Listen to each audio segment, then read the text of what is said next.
It doesn't get any easier for the Vermillion Tanagers as they look to find their very first touchdown of the season.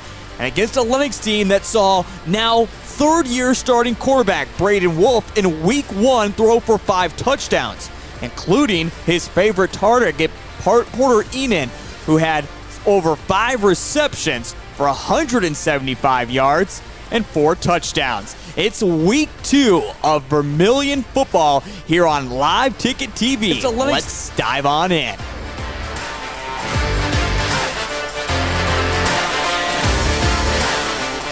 Well, welcome to the pregame show here in Lennox, South Dakota, as we are getting you set for Week 2 high school football in Class 11A. As we just mentioned, it gets off to a tough start for the Vermillion Tanagers as they fell in Week 1 at home against Dakota Valley 15-3. And the big takeaway from that game, we heard head coach Tom O'Boyle say it on the postgame. You're going to hear him talk more about it in the pregame show. And also, we went into this season knowing the kind of unknowns when it came to the offense, what was going to happen with the offensive line, but also seeing a sophomore quarterback step in and kind of step into a role maybe that he wasn't quite ready for, maybe expecting. But Sean Doan had himself a good game. But again, the offense just couldn't quite get it done in finding the end zone. And it looks even more dramatic, you could say, when they were gifted so many different opportunities, especially inside the Panther territory. But head coach Tom O'Boyle mentioned it's time to simplify the game a little bit more for that sophomore quarterback who is a guarantee to play yet another game here tonight against the Lennox Orioles, as Ty Hertz, the senior quarterback, is out once again. And as I just mentioned it, this has been a team that has been so young for the past few years, and now it kind of feels like they have reached their crescendo. Those seniors, including the quarterback Braden Wolf, now in his 3rd season at the quarterback spot. And what we saw last Friday night against the Chamberlain Cubs, Braden Wolf was really able to find his stride, going 15 of 19 in the passing game for almost 250 yards. 5 touchdowns included in that as well. In fact, all the touchdowns came in the passing game, as it was the Lennox Orioles that were able to beat the Chamberlain Cubs 40-8. Now, size did also play a big factor when I talk over 60 kids out for the Lennox football team compared to less than 30 out for the Chamberlain Cubs. But for the Vermillion Tanagers, we know not a whole lot of numbers as well, and a lot more guys go 2 ways than what we see for the Lennox Orioles, a team that really specializes in either the offense or defensive side of the ball. There's not many that go 2 ways, and those that do get plenty of rest in between. Again, this is Live Ticket TV, your new home for Vermillion Athletics. We have been busy this week here on Live Ticket TV as we had 2 volleyball games this past week. Of course, 1 last night and 1 on Tuesday as well. And don't forget, you can always check out 605sports.com. That is South Dakota's largest online newspaper for nothing but sports, where you can find more exclusive highlights, interviews, and news stories about all Vermillion athletics. And for Live Ticket TV, we can also check out upcoming streams when it comes to not just football throughout the entire season, but also volleyball, soccer. And as we get closer to the winter season, we'll have you covered for much more in that category as well, including wrestling, along with basketball as well, as we are always going to home and away events as well. And make sure, if you're watching out there on YouTube right now, subscribe to our page and you always get notified. And make sure you download the Live Ticket TV app as well. Absolutely free to do so. And right there you can also follow along with not only Vermillion Athletics, but also over the 65 different schools that Live Ticket TV covers throughout the state of South Dakota. Once again, I'm Heath Nimke. This is our pregame show. We're going to step aside for the first time out, and when we come back, we get you set for more, including coming up in our next segment. Let's dive in a little bit deeper to what did happen all across Class 11A last week in sports, including now 5 teams being ranked inside the top 5 and only 2 more that are receiving votes. The Vermillion Tanagers last week were receiving votes, but after the week 1 loss, they have certainly transitioned out of that phase. Like I said, more on that coming up here in just a moment on Live Ticket TV. So I just wanna love you.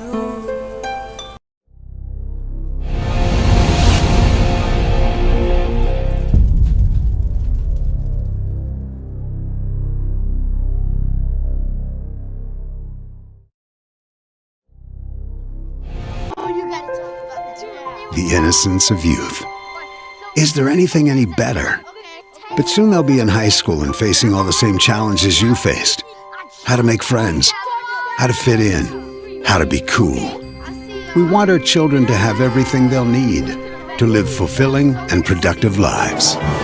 Make sure the kids in your family are among the more than 57,000 participants here in South Dakota who take part in high school sports or activities.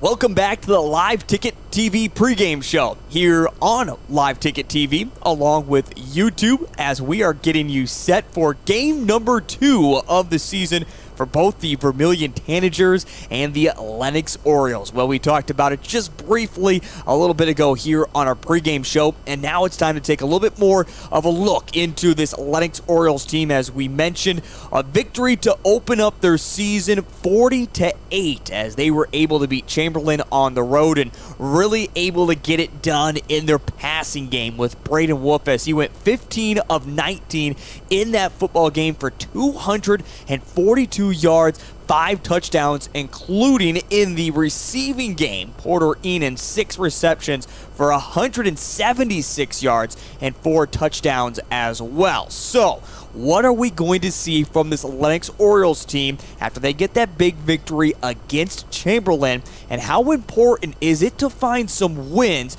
here in the opening portion of the season for the Lennox Orioles, as it doesn't get any easier as they move into the second half of their season coming up this fall? Well, to answer more of those questions and to get you set on who exactly the Lennox Orioles are this season, with a lot of experience catching up with him once again this year, it is head coach Matthew Luce of the Lennox Orioles here on the Live Ticket TV pregame show.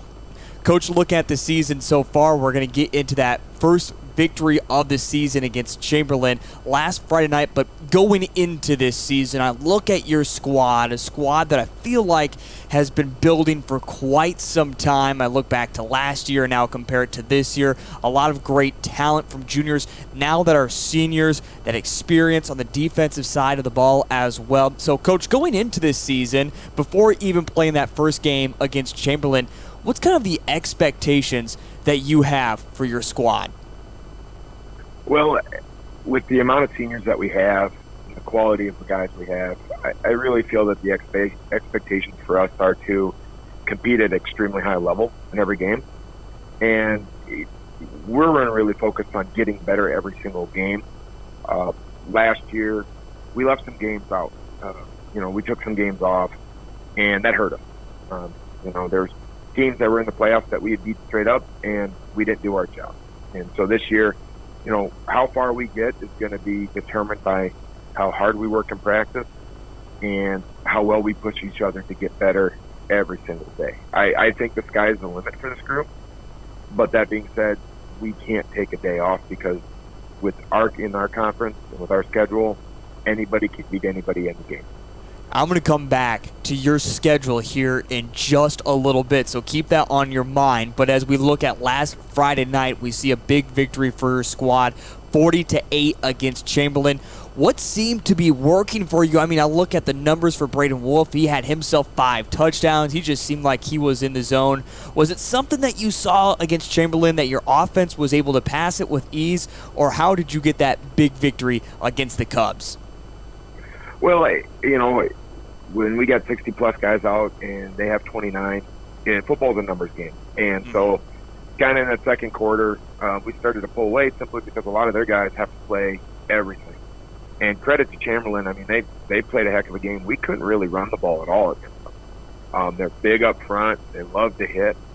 And so, throwing the ball was the next option. Now, we're blessed to have some really good wide receivers again this year. Porter Enan had 40 touchdown receptions at 6'4", 205, and he can run real well. He's a problem, and he was just able to go high point some balls and make some big plays. Wolf had some good passes, but, we have to continue to improve and that type of stuff. But the second quarter, we were just able to kind of pull away just based off of the numbers game. And then third, fourth quarter was kind of the same thing. As they got tired at the end of the half, we were able to kind of assert ourselves a little bit more.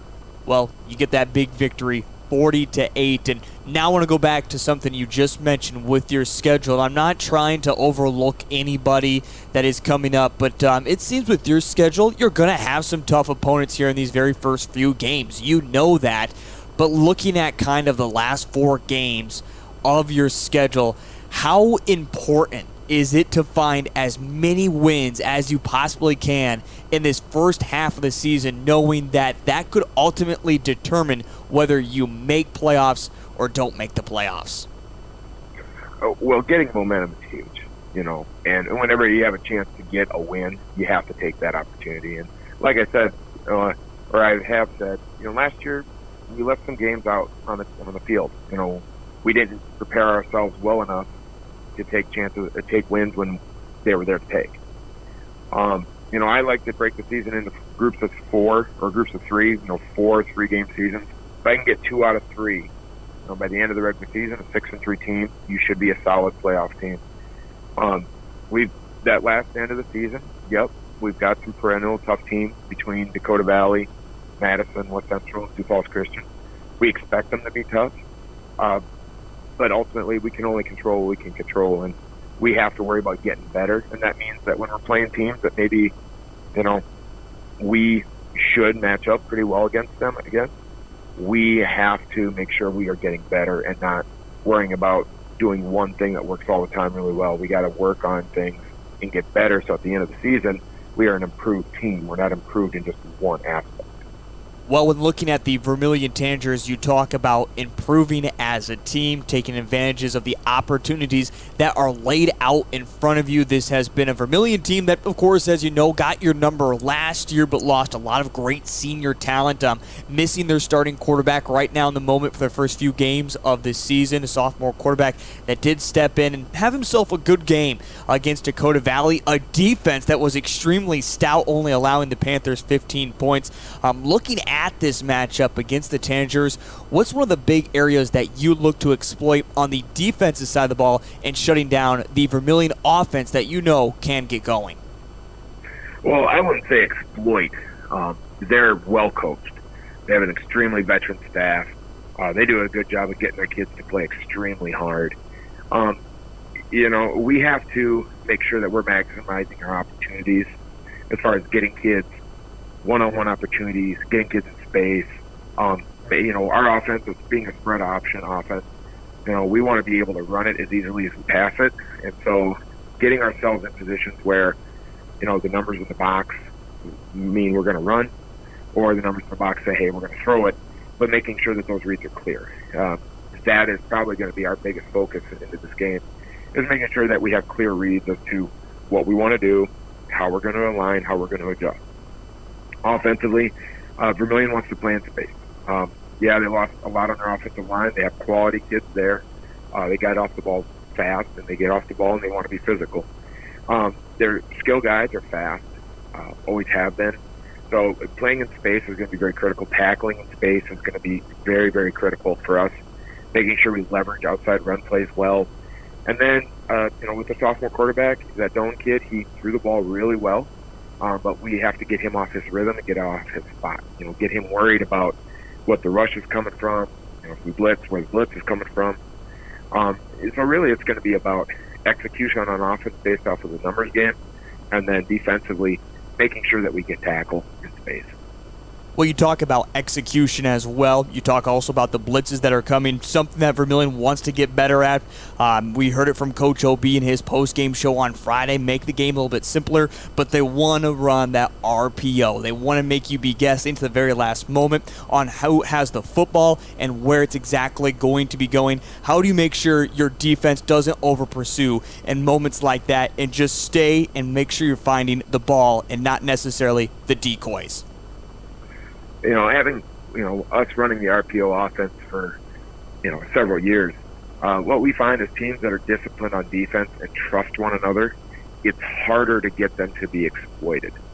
And so, we look at our veteran defense. We've got a lot of guys that have played for 2-3 years. I think one of our biggest strengths defensively is that we have a lot of trust in one another. Guys are not trying to do anyone else's job. They're just trying to do theirs. And so, therefore, you can get a lot of trust there, and guys aren't going to try to do everyone else's job, and therefore they're not going to fall necessarily for a fake. Now, that's easier said than done. Vermillion is going to be a much better team game 2 than they were game 1, and we know that. So we have to really focus on execution of our job defensively and in making sure that we're not aligning in a bad situation pre-snap to allow post-snap reads to hurt us. Well, Coach, before I let you go, one other key factor I look into this game is you can even draw back into last year. It seemed like Vermillion had a lot of homecoming games on their schedule. They went on a big run, including spoiling your homecoming last year. And with that odd season, you get them twice at your home field. And this year it happens to be the home opener in front of the home crowd. How do you make sure the spotlight doesn't get too big for your squad and you're able to take care of business against the Tanagers? We have to focus on one game at a time. And that's, this game is a game. It's not the whole season. And so you got to focus on doing our job, doing it well, playing, setting our speed, our tempo for the game. And then, once the whistle blows and we kick that ball off, immerse ourselves in the moment. Don't worry about anything else. And make the adjustments as they happen, fix mistakes as they go. And then just play fast and play for your brothers. If we can do that, I feel confident that we're going to be where we need to be at the end of the game. You're absolutely right. Playing for your brothers and going and taking care of business. Once again, that is head coach Matthew Luce of the Lennox Orioles here on our pregame show with Live Ticket TV. Can't say enough about Coach Matthew catching up with me each and every year. We've been doing this for 4 years now, always making some time for me. So a big thank you and giving us that look inside to what we're going to see from Lennox tonight. Should be a great matchup as we're getting you closer to kickoff. We have a little bit more coming up here in our pregame show, including that time to make the transition into the other head coach, Tom O'Boyle, after he said the blame is on him. The offense didn't score any touchdowns because maybe the game was a little too complicated for his squad in the moment they were in. What has been corrected at practice, and now with their first game of the season on the road, how does Vermillion handle that spotlight? Head coach Tom O'Boyle of the Vermillion Tanagers is coming up next here on the pregame show on Live Ticket TV. Farmers know crop insurance is essential for managing risk. It's also valuable for maximizing revenue. The crop insurance officers at Farm Credit Services of America have proprietary tools and expertise to deliver the personalized crop and revenue protection you need for the peace of mind you want. Nobody delivers crop insurance like this. Discover the difference by calling 800-884-FARM. Agriculture works here. We hope you are all enjoying the student productions of your school. Tonight's event and every event produced by your school during the school year are created, filmed, and produced by the students you love to follow and support. Become a booster of your school's live event coverage by becoming a sponsor. It's a great way to show your support of the athletes and students in your community. As a sponsor, you'll get great visibility for your business, organization, or family by supporting the live productions of your school.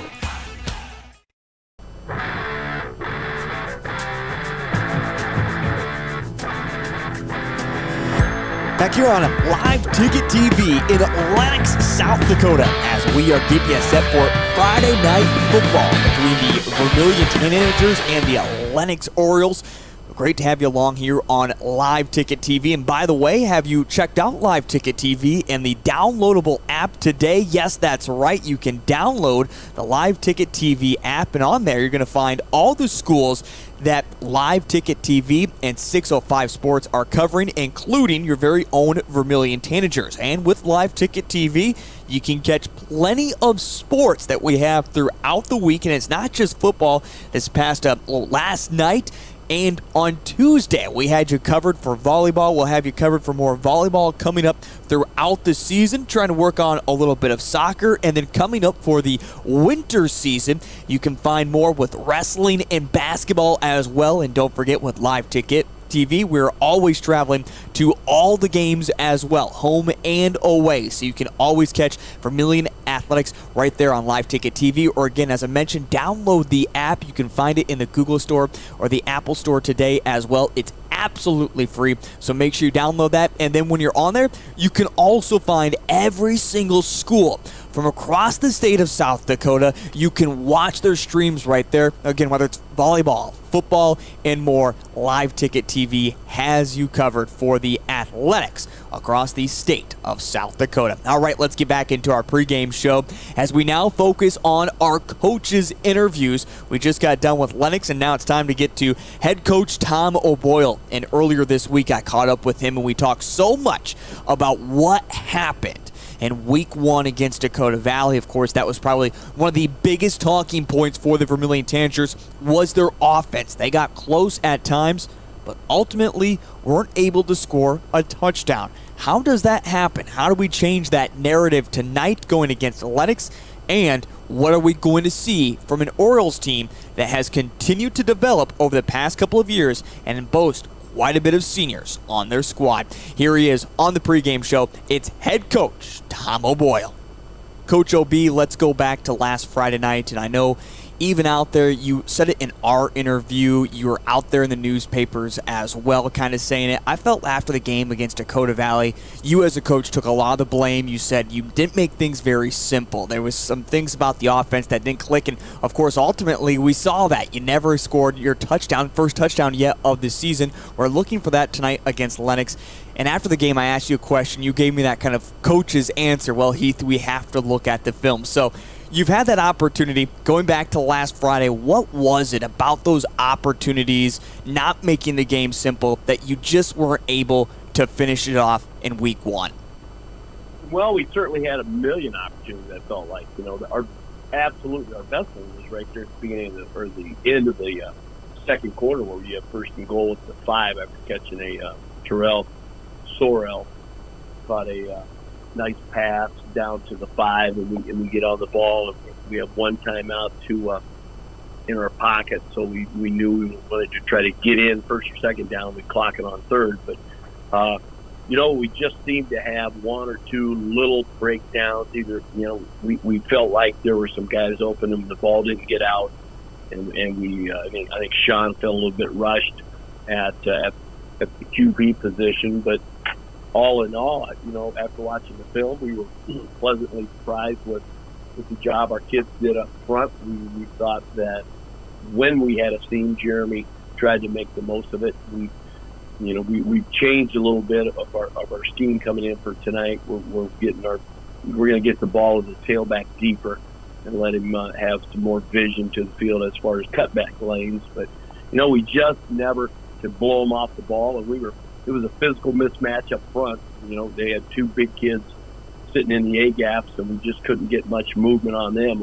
It wasn't for bad technique, and it wasn't for effort. It was just physical size that we didn't lose the battle, but we didn't win or gain anything up front. And that kind of was the storyline on the first and goal. We don't get in, and we take a field goal, and then in the second half we lose 3 4th and 1s. For pretty much the same reason. We're gonna have to be a little more. I'm gonna have to be a lot more willing to take risks and get the ball outside and throw the hitch on 4th down and take chances on 4th down. We played it pretty close to the vest, and it ended up not working for us. Well, you also talk about that defensive line as well, and trying to push around 300-pound guys in high school football can be difficult at points. And I do want to get back to another thing you mentioned with the Jeremy Crow here in just a moment. But I thought Sean Doan coming in and the position he was put into this season, unorthodox. Of course, he wasn't necessarily set to be the starter for your squad. I thought he had himself a great game. He, of course, was learning kind of on the fly, his really first varsity action. What did you ultimately think about his performance, going back and rewatching the tape, the decisions he made, and also helping out in the running game? Sean did a great job. You know, he did everything we needed a quarterback to do to win a game. We just got to we have to make plays on the outside, and we have to do, you know, he could have done a better job maybe of checking off at the line of scrimmage, but that's not something you expect a sophomore to do in his first game of varsity football. We've talked about it. I mean, he has some different things to look at and look for this week, and so, you know, we feel he will be a work in progress, but certainly graded out as he was a 78% grade for the night, and typically anything for a quarterback over 75%, you generally win those football games. So, you know, it's a matter of the 10 around him also picking him up and giving him a chance to be successful. I look at someone else who can be extremely successful for your squad, and I know you believe in him so much.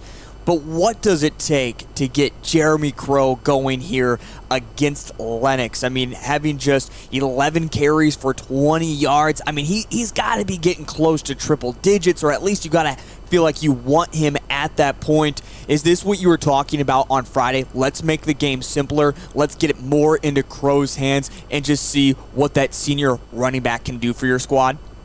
Oh, absolutely. I think that is, you know, we feel like getting him the ball deeper in the backfield, as I mentioned earlier, will be a plus, and we think that he's a vital weapon, and we've got to get him the ball coming out of the backfield. We need to throw him the ball in the flats. You know, he's certainly a kid that needs to have, like you said, 20 to 25 touches, and because good things are going to happen when that does happen. Well, as we continue on here on the pregame show, joining with head coach Tom O'Boyle, we've been talking a lot about your offense and kind of maybe the struggles at points, but on the opposite side, I know there's a lot of hype on that speed of the Dakota Valley, what they have with talent. They had a lot of returners back from a year ago, but you held them in check to 15 points. Going back to that defensive performance, it seemed like it was really done by several different guys. We saw the past 2 years, it was Sorensen, it was Kratz who were getting it defensively, but we saw on Friday night there was 4 or 5 different guys who were always getting in there on tackles. How much did that help on gang tackling and forcing fumbles throughout the game? Well, we're really happy with the effort, first and foremost. I mean, our kids did play hard, and they were able to penetrate and get some pressure in the backfield. Carter Stoggsburg played a great football game for us, splitting the backfield, putting pressure on quarterback, running the line of scrimmage. You know, with us, because we're not blessed with great size, we have to move, and our kids understand it. We've got to get a lot of hats to the football. We were very happy with, you know, 2 sophomore linebackers that started inside for us and played the whole game, did a nice job in Bickett and French.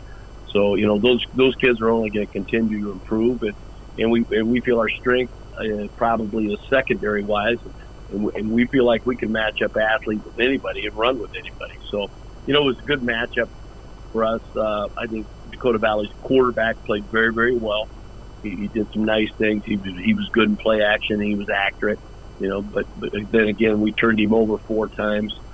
And anytime you have 4 turnovers and 4 extra possessions in a game, Heath, you know as well as I, you know, the offense has got to be able to do something to generate to help the defense get off the field.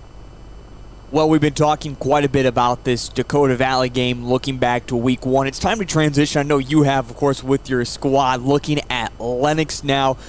Going to their first opponent, I know you'd probably agree with me in this statement. They played Chamberlain. Chamberlain, that team that last year was forced up into Class A because of school size. I don't know necessarily if their sports are quite ready for Class A. I think they're more of a Class B team still, but Lennox gets a win 40-8. Do you feel like you know Lennox after watching film from week one, or do you think there's still a lot of unknowns, not really seeing that fierce competition in the Cubs? Well, I'm not going to, I think Chamberlain, when you watch that game film, they do some nice things too. I think Lennox is just, Coach Lou's does a super job, very good coach, going to be very sound everywhere. And they, they remind me some of Dakota Valley and the ability to use good athletes and good speed outside, and they have a veteran quarterback back who played good football for them last year. So that, you know that everybody has something in their pocket. They didn't show game one, but they certainly put 40 points up, and that has our attention, and it has us working extremely hard to try to match and give them something that we feel like will frustrate and hurt them. Lennox does like to run the ball when they get that opportunity. Even play action is a big key to their offense that they like to run. How important, though, is it to make sure the passing game gets shut down early in the first half and that they have to rely a lot more on their run game? Well, they run a really good balance. So they will formation you with a tight end and an H back that make you believe they're going to go heavy, run heavy, and pound you up front, and then they'll pull the ball and they'll roll out with that formation and drag those guys across the middle. So for us, it's going to be getting off the football up front and kind of disrupting the rhythm. I think we also are going to have to do the very same thing in the secondary. We are pretty much a cover two team, and we're not changing that. We feel like we can play a lot of things out of that, but we're going to have to be some ball hawks, and again, I think we've got to get pressure in the quarterback space, and I think we have to push the running back because he's a talented kid and he looks for cutbacks, and I think we need to make him run the hump up front, not have just straight downhill runs, and we'll be okay. Well, when I talked to you to open up this season, of course, you mentioned that the goal is to get to the Dakota Dome, but playing for a state title. I know a loss in week one doesn't mean the end to the season. You lose to a great Dakota Valley team, but how important is there any pressure now to correct this ship at the moment and get back into the winning column? What's the intensity like at practice, and what's the intense feeling on as coaches? Well, we don't, you don't change week to week for this situation. Our kids are 0-1, and so is the coaching staff, and you don't change that. You don't change what you do, and you just keep the faith and keep working and try to have the little things, the details, be a little smoother on Friday night. But we understand the task at hand, and we understand also the talent that is in our league.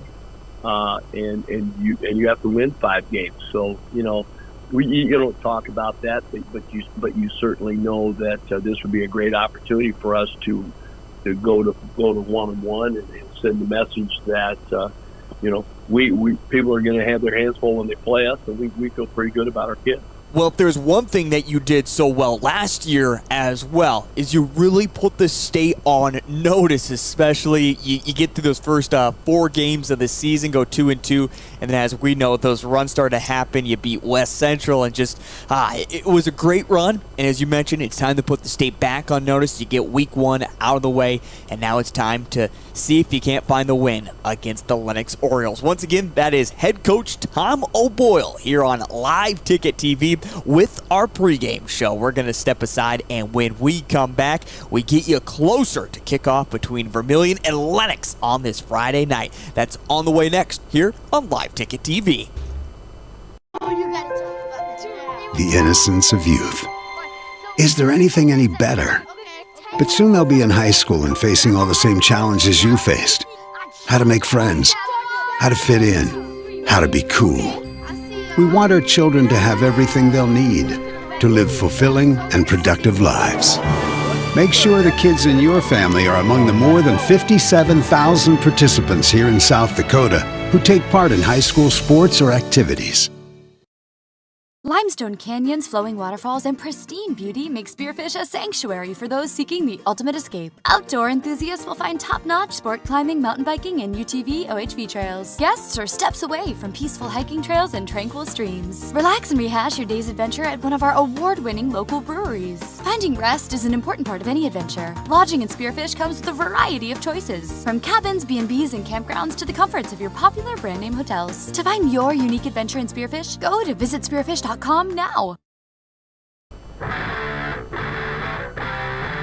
Back in beautiful Lennox, South Dakota, as we are getting you closer to kickoff tonight between the Vermillion Tanagers and the Lennox Orioles. Just got done hearing from head coach Tom O'Boyle talking about his squad and staying focused into this game, and also hearing just how important it is to find a win. Now, you look at what we saw a year ago right here in Lennox. Vermillion was able to get a huge statement win. They'll be looking to do that once again tonight. But for the Vermillion Tanagers, the task does get a little bit tougher, because not only are they still missing starting quarterback Ty Hertz due to discipline issues, but also we've now seen COVID. Yeah, that's right. If you thought COVID was over with, that has started to affect the school and some of the players as well tonight in the starting lineups that we will not see for the Vermillion Tanagers, including Connor Larson, will be out for Vermillion. So again, Vermillion certainly having to work through some more adversity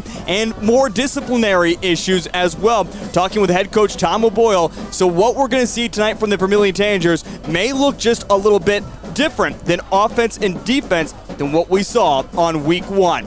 And for the Lennox Orioles, we've been talking about them here on our pregame show. If you're just tuning in, you might have missed that conversation with Matthew Luce. The team 1-0 on the season. They beat up on the Chamberlain Cubs last week. They really kind of ran up the score late there, getting the victory 40-8. But nonetheless, you throw out that score and you look at the talent that they have, and getting into this starting offensive for the Lennox Orioles, you see a lot of common names that return, including the quarterback himself, Braden Wolf. The senior went 15 of 19 against the Chamberlain Cubs for over 240 yards and found one of his favorite targets, Porter Enan, the junior, for the Lennox Orioles. Talon Derrick's the other wide receiver in the starting lineup tonight for the Lennox Orioles. And when looking around, the two tight ends will be Trey Gertis, number 43, and also number 24, Connor Ike, the two tight ends. In the backfield tonight will be Ashton Bach, the number 9 junior. And then across the offensive line, at left tackle, we'll see Gabe Beeman. At left guard, it'll be Tristan Butler. At the center position, it will be Hayden Herlin, number 70. The right guard will be number 51, Chase Langbaum, and the right tackle will be number 77, Cody Peterson. As we mentioned for the Vermillion Tanagers, a little bit of a change, but again, Sean Doan remains at the quarterback position. We'll see Zone Robinson play a big factor in the wide receiving crew, along with Tristan Sorrell, a key wide receiver last week against the Dakota Valley Panthers. For the offensive line, they will also remain the same. We see at left tackle, Carter Skogsberg. At the left guard position, Raleigh French. Will also see Ross Baylor get in there, and also Eric Solzy, the senior offensive guard, playing for the Vermillion Tanagers tonight. We'll also get you score updates from around the state of South Dakota, as plenty is going on. We do want to take a look that all games are in action tonight for Class 11A. No one is on break, so should be extremely exciting, and look forward to all the fun. Before we take a step away for our national anthem and come back with the kickoff, I bring in my broadcast partner, Cole Larsh, for the first time tonight. And Cole, I know a man that has now joined the University of South Dakota. Great selection on colleges, by the way. A freshman there. You were helping on the producer side these past few days with volleyball that we got got to do Tuesday and Thursday together, and also last Friday. Are you finally excited, ready to go call some football tonight here in Lennox, South Dakota? I'm always excited, mainly just to watch football, because it's football season, best season there is.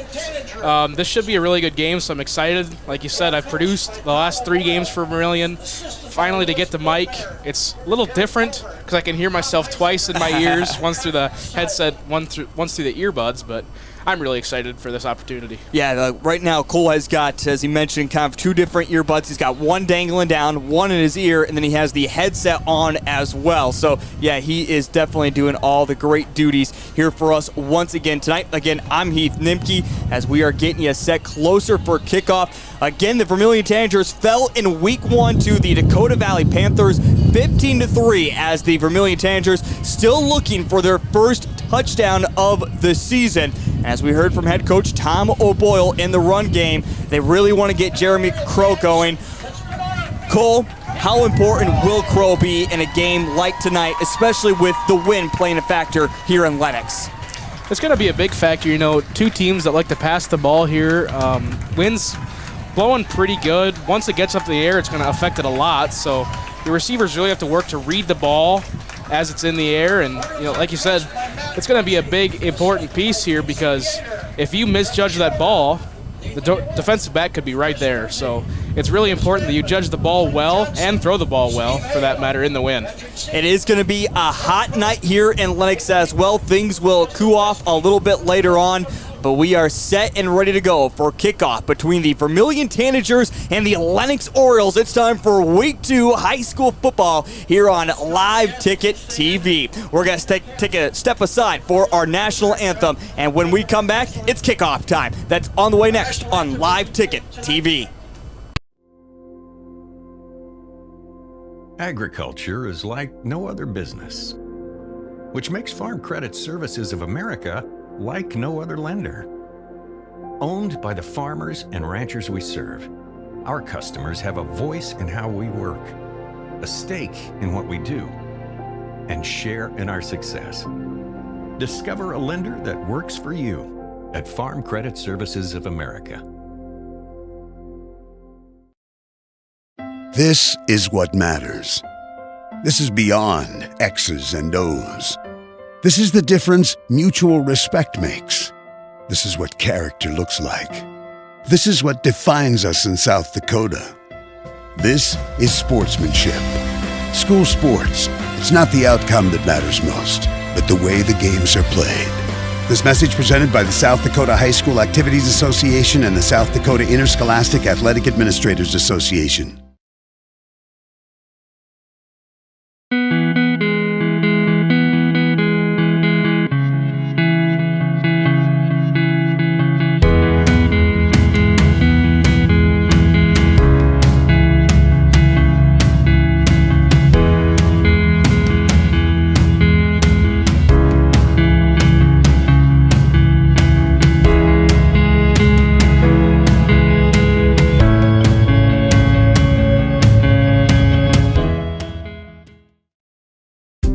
Farmers know crop insurance is essential for managing risk.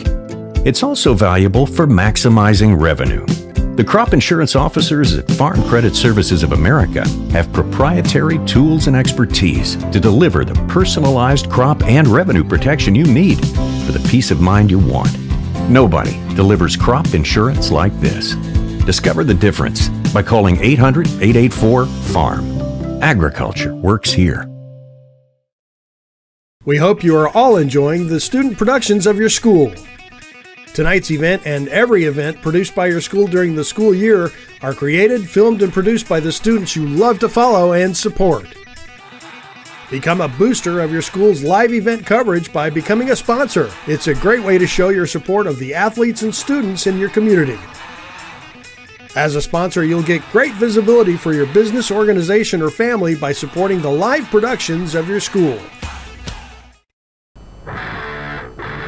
Back here in Lennox, South Dakota, as we are moments away from kickoff between the Vermillion Tanagers and the Lennox Orioles, as right now the captains meet at the O logo here in Lennox, South Dakota.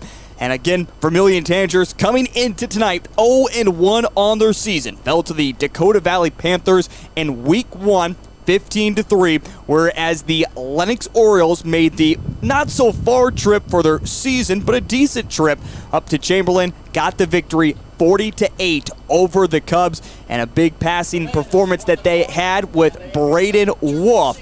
And should be exciting to see what they come out with tonight, especially that combination of Porter Enan in the wide receiver crew. And again, catching up with head coach Tom O'Boyle even before this game kicked off, he said, we do have a game plan for both those two. Make sure that Braden Wolf is looking for somebody else. Again, we look at Cole Larson.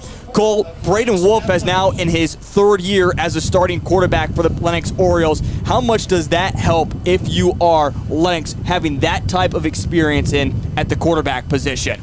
It helps a lot, especially if you have experienced wide receivers, because the quarterback and wide receiver have a good bond, especially after 3 years. If they all been playing for 3 years, and the play calls are a lot better the longer you play. So I think that plays a really big factor into their success this game and this year. Ethan Eli will get things teed up at the 40-yard line. The Lennox Orioles in their home uniforms that are in black, numbers that are in white outlined by orange, and in their white pants. The Tanagers in their traditional away uniforms, white jerseys, numbers that are in red, and the red pants. The Lennox Orioles do plenty of shifting around. Ethan Eli has it teed up, puts a good boot into this one as they are facing the wind. It's fielded at the 18-yard line by Trillian Sorrell, and we are underway. Trillian spins off of one whoopee tackler and finally wrestled down at the 32-yard line. And here comes the Vermillion Tanager offense, looking for their first touchdown of the season. We saw the sophomore quarterback Sean Doan thrown into action to open up Week 1 after Ty Hertz has been out for the first 2 games of the season. And when we talked with head coach Tom O'Boyle, he had a rating above 75, which is really great. Usually when you get that type of rating, you win ball games. But they didn't last week. They'll see if they can't change that narrative here tonight. It's trips to the far side. They come out right away with the option. Pitch to the Crow. He tries to find some space up the middle. As he looked to go outside with it, the offensive line breaks down. It's a gain of maybe a yard or so. Brings up 2nd down and 9. Yeah, Vermillion just couldn't get anything going there. Lennox had that one sniffed out. They had good penetration at the line of scrimmage, which blows up a lot of plays. Yeah, they got right quickly to Sean Doan, as you mentioned, that pitch play. You want that quarterback to hold on to it as long as possible. He made that pitch immediately. Now Deuce is wild on either side. Doan claps his hands together. This time, Crow finds some space up the middle. Past the 40. Shakes off one tackler. Past the 50. And Jeremy Crow running like a man possessed down to the 34-yard line. A big carry of 30 yards for Jeremy Crow, and Vermillion Tanagers are in Lennox territory. That's how you want to start the game right there. Your first play gets blown up. Your second play, you go about 35 yards or so for a good first down in the opposing territory. Vermillion Tanagers now have it set up 1st down and 10, ball at the 36-yard line. They go right back to workhorse again, but this time he's bottled up as 2 linebackers come blitzing in, find Crow immediately, wrestle down right back there at the line of scrimmage, 2nd down and 10. Again, another short play. Let's see if they can blow this one up past the line into the opposing territory again for a big gain. But as we heard from head coach Tom O'Boyle as well, want to get it to that workhorse. Jeremy Crow, again, already up past 30 rushing yards. He had just 20 yards on 11 carries in Week 1 against Dakota Valley. 2 wide receivers split to either side. Doan in shotgun formation, standing at his 40-yard line. Claps his hands together, looks back to pass. The blitz is on. He throws it off the top of a helmet. He gets hit hard, and it's going to fall incomplete. The Lennox Orioles brought the kitchen sink along with the blitz, able to get Sean Doan as he was releasing it. Again, falls incomplete, and now bring up 3rd down and 9.5. You're not going to get a lot of offense done if you keep letting the defensive line and those linebackers get that far in the backfield. The offensive line here needs to get down, get a good base, and stop the D-line from getting so much pressure. And that comes down to that youth and inexperience on the line. There again, the pitch is a bad one out to Crow. He just has to jump on it. But as you mentioned, blitzing linebacker once again. Sean Doan held on to it for less than a second, pitched it back behind. It's going to be a loss of roughly 12 yards on the play for Jeremy Crow, which does go against his rushing numbers, unfortunately, as well. And now it brings up 4th and forever. Vermillion looks like they're going to keep the offense out there. And the reason this is because of discipline issues with Luke Knudsen, and now shifting. Looks like they're trying to go on 2. No, a timeout instead going to be called by head coach Tom O'Boyle.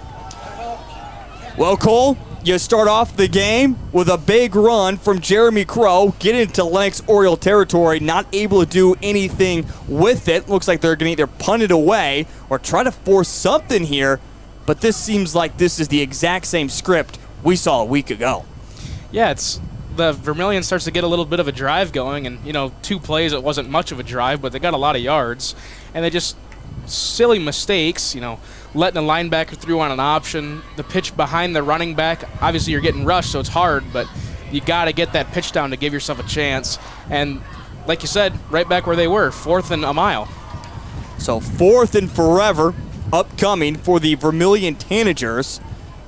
But again, it seems just kind of that same story we saw a week ago against the Dakota Valley Panthers. Well, all of a sudden there's some momentum working, then boom, just like that, it's over with, and they're having to punt it away or trying to force something on 4th down and long. And right now, Jeremy Crow is in there. He's about 7 yards away from the ball, claps his hands together. It's just going to be that pooch punt, gets a good kick into it. It is going to roll and continue to go right around the 12, but do they call it out sooner? Nope. Maybe about, now the officials are going to spot it. They continue to move up and finally call it out about the 18-yard line, but a good pooch punt there from Jeremy Crow. Absolutely. You're kind of playing with the wind there, but starting so close to the line of scrimmage, I was surprised he got it that far. And again, Luke Knudsen, usually the kicker for the Vermillion Tanagers, is not in right now due to, again, those disciplinary actions that head coach Tom O'Boyle wants to make sure his team is focused, and they want everyone bought into this program. 9:34 here in the first quarter. We're scoreless. Lennox comes out, very first play, trying to run something. Tanager sniff it out nicely. Now, that was a very key factor we saw a week ago. Vermillion defense played extremely well. Yeah, when your offense only scores you 3 points in 4 quarters and you hold the team to 15, and 8 of those points were kind of a fluke. It was a couple of weird plays in a row to get them those 8 points. So really it was 7-3, and if your offense can't do anything more than that, as a defense, there's not a whole lot you can do. Braden Wolf now in shotgun formation with 1 in motion. He's going to roll out. He's looking deep. He wants to go to Porter Enan, but great coverage there by Trillian Sorrell, making sure that Porter Enan never got himself open. And again, Wolf never took his eyes off of him until the very last second. Throws the pass. It falls incomplete. And will now bring up 3rd and long. Well, the game plan right now is working for what head coach Tom O'Boyle has drawn up. Absolutely. You want to keep it out of the hands of Enan, and that was almost perfect defense right there, so he didn't get the ball. And a key player as well, Trillian Sorrell, making his presence known here for the Vermillion Tanagers in just his 2nd game of varsity action. Now on 3rd down and 13, what can the Lennox Orioles come up with? 2 split to the near side. Wolf back to pass once again, has plenty of time, just going to chuck it deep downfield, and this one knocked away. Great coverage that time by the defensive back, Landon Kearney, the sophomore, once again stepping up. And it falls incomplete, and now it's 4th down and 13. Wolf begins 0 of 2, and a punting situation upcoming for the Lennox Orioles. Well, so far I've learned in this game that both offensive lines are just kind of out there to play and really not stopping anything, because both D-lines and both linebackers have been getting pressure on the quarterback, and that makes those throws really hard. And now we're going to get a whistle here from the head official, Rich Erickson. And it looks like he saw something, but the Lennox player has to make a substitution. That is done. Rich Erickson again, our head ref. Ump is Dave Kukish. Our back judge is Todd Larson. Dave Spencer, the line judge.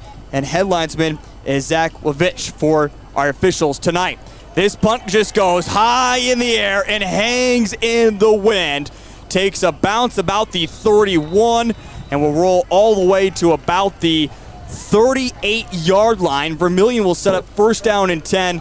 Cole, when you talk about what we have seen from last week now to that very first possession, is this the biggest drive right now Vermillion has faced this season, in this very, very young season? I think so. If not the top, it's got to be one of the most important drives, because you got to get something going on offense, and once you start getting offensive momentum, it's a lot easier to keep that momentum and keep scoring later in the game. Vermillion Tanager start first and 10, ball at the 38. Shondone back to pass. He gets hit but finds his wide receiver, Zone Robinson at the 30. Robinson takes a couple Orioles with him and gets ushered down at about the 26-yard line. It's a pitch and catch of 12 yards, and Vermillion has another first down. Finally, a good offensive play. Let's see what they can do with it here. Last couple times, they, had a 12-yard loss or something like that, so we'll see what they can do. First down and 10. Ball now at the 26. Hand off to Jeremy Crow, and it was an over-blitzing linebacker that missed Crow. Crow shakes off one defender before he gets hip checked, falls down close to the first down marker. He's going to be just enough, picks up 10 yards on the carry. And it's another first down for the Vermillion Tanagers, now inside the red zone of the Lennox Orioles. 8:01 here in the first quarter. Ball spotted at the 16-yard line. Vermillion trying to get their first touchdown of the season. And now we're having a little bit of confusion on whether it was a first down or not. Again, Rich Erickson, the head official, says yes, move the chains. They finally get those moved, and we're ready to go once again. Shondone, shotgun formation, has two wide receivers split to either side. Claps his hands together, back to pass. The blitz is on once again. He's just going to try to tuck it, keep it himself, get sacked to right around the 20-yard line, a loss of 4 yards, and bring up second down and 14. Like I said earlier, this is really going to be a battle of the offensive lines between both teams, because both defenses have proved that we're going to put pressure on you, and if you're not going to block us, you're going to lose a lot of yards. So now second down and 14 for the Vermillion Tanagers. 7:23 here in the first quarter. We're still scoreless.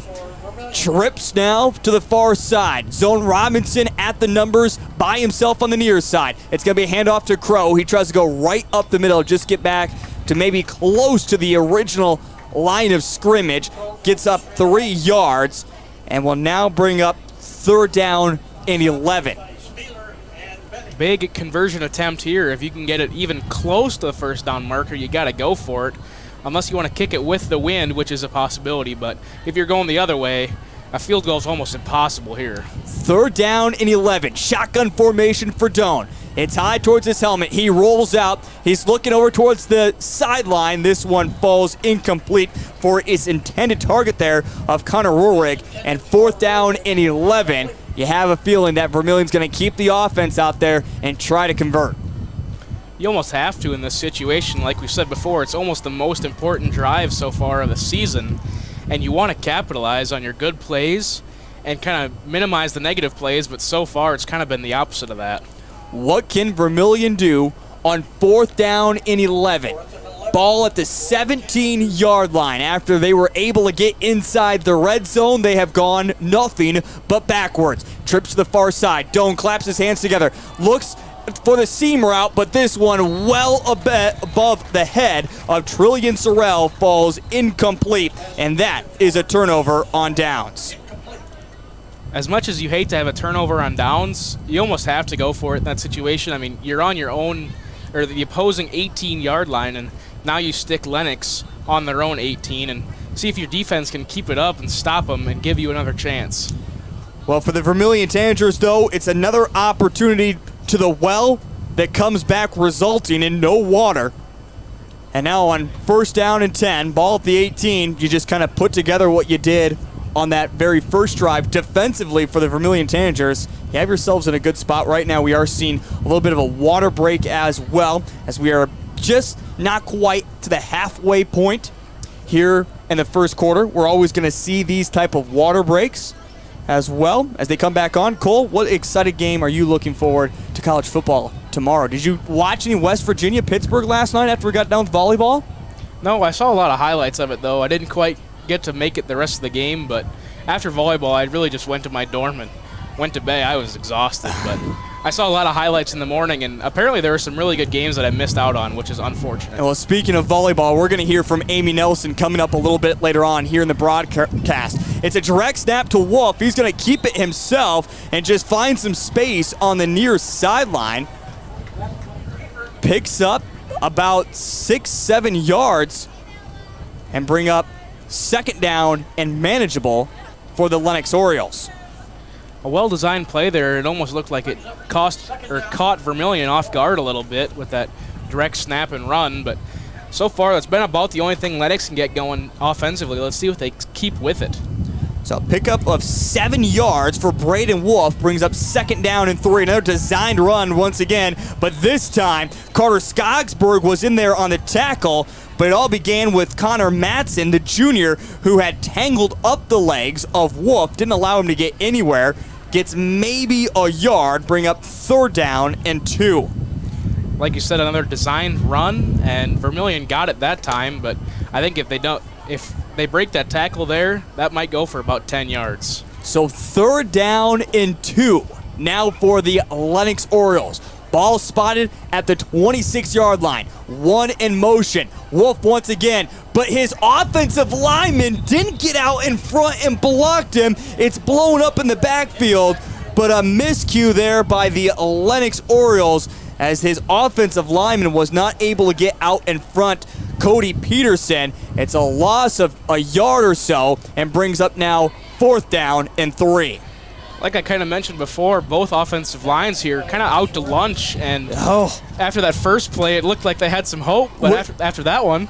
So, no, I don't know how you guys did it, but at my size, I was called a pulling center when I played in high school, and that was one of the main things I had to do was when you get out there and pull, you just go blow somebody up. It doesn't matter who you have to hit. Vermillion fields the punt, able to get to about the 46. You can't hesitate as a pulling guard. Again, you're also one of the biggest ones out there. Usually if you're going to hit a linebacker, it's just going to be a stalemate. And if you're going to hit a cornerback, you're going to have the size on him. So, absolutely. Like we were taught that no matter what the color jersey is, that's right, get them out of the hole. Because a lot of our plays in Mount Vernon were based on pulling guards and pulling tackles, and that's just what we did. You get out there and you just start hitting people. Doesn't matter who. If it's an offensive guy, tell him to get out of the way next time. That's right. So you just go up and blow something up in the hole and see if you can't create the space for the guy falling behind you.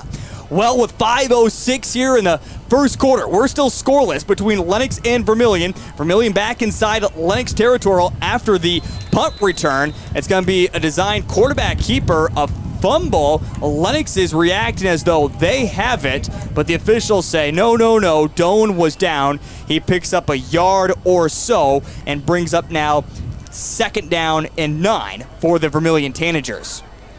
I don't know if he was down there or if it kind of punched out late. I really couldn't tell from here, but good awareness by Lennox to pick up that ball. Whether they stripped it out or picked it up off the ground, it was good defensive awareness. Yeah, just bodies of humanity there. That's always going to be hard for the officials, and they're always going to lean the offense's way. Deuces wild on either side. Shotgun formation for Doan, standing at the O logo. Has plenty of time this time. Goes to the direct curl route. Is able to complete it. Great pass there. But when you throw for 3 yards, you're not going to move too far down the football field. No, but it gets you into the situation where 3rd and 5 is manageable, and a decent play here can give you a shot at a 4th down conversion if you want to take it. We saw him go for 4th and 11 or whatever it was earlier in the game, so just kind of get yourself some positive yards here to get yourself a decent 4th down look. A reception of 3 yards now sets up 3rd down and 5 for the Vermillion Tanagers. Doan back to pass once again. It's right out of the flat, read perfectly this time by the linebacker Carter Benning, who comes up, sniffs it for a loss of 4 yards, and it's going to bring up 4th down and 9. Not the positive yards you wanted if you were Vermillion, but it looks like they might go into punt formation here, but that 3rd down is pretty crucial. Get a score, give yourself a chance to score in this first quarter, maybe gain some offensive momentum. Well, it seems quite a bit of the script that we have seen from a week ago, at least for the Vermillion Tanagers. Set up in good territory, but not able to move the football, but the defense is standing strong. A return here, a good return all the way up to about the 30-yard line by the return man there of Porter Enan, and he'll set up first down and 10. 2:58 remaining here in the first quarter.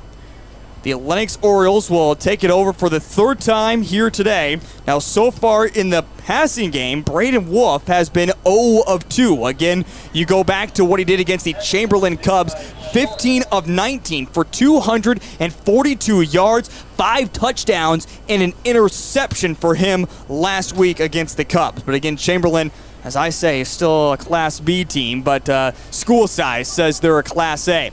Wolf back to pass once again. He looks over, but whoa! Porter Enan was open, but that pass was headed for the moon, falls incomplete as it goes into the sidelines. Second down and 10. It's almost like he had something against somebody standing on the sidelines there. That was a long ways in the air. It's like Longest Yard in Adam Sandler. You know what part of the movie I'm referencing there. Second down and 10. Ball's officially spotted at the 29-yard line. 2 wide receivers to the near side.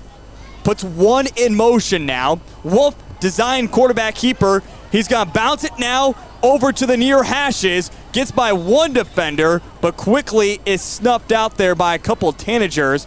Picks up about 2 yards and brings up third down and 8.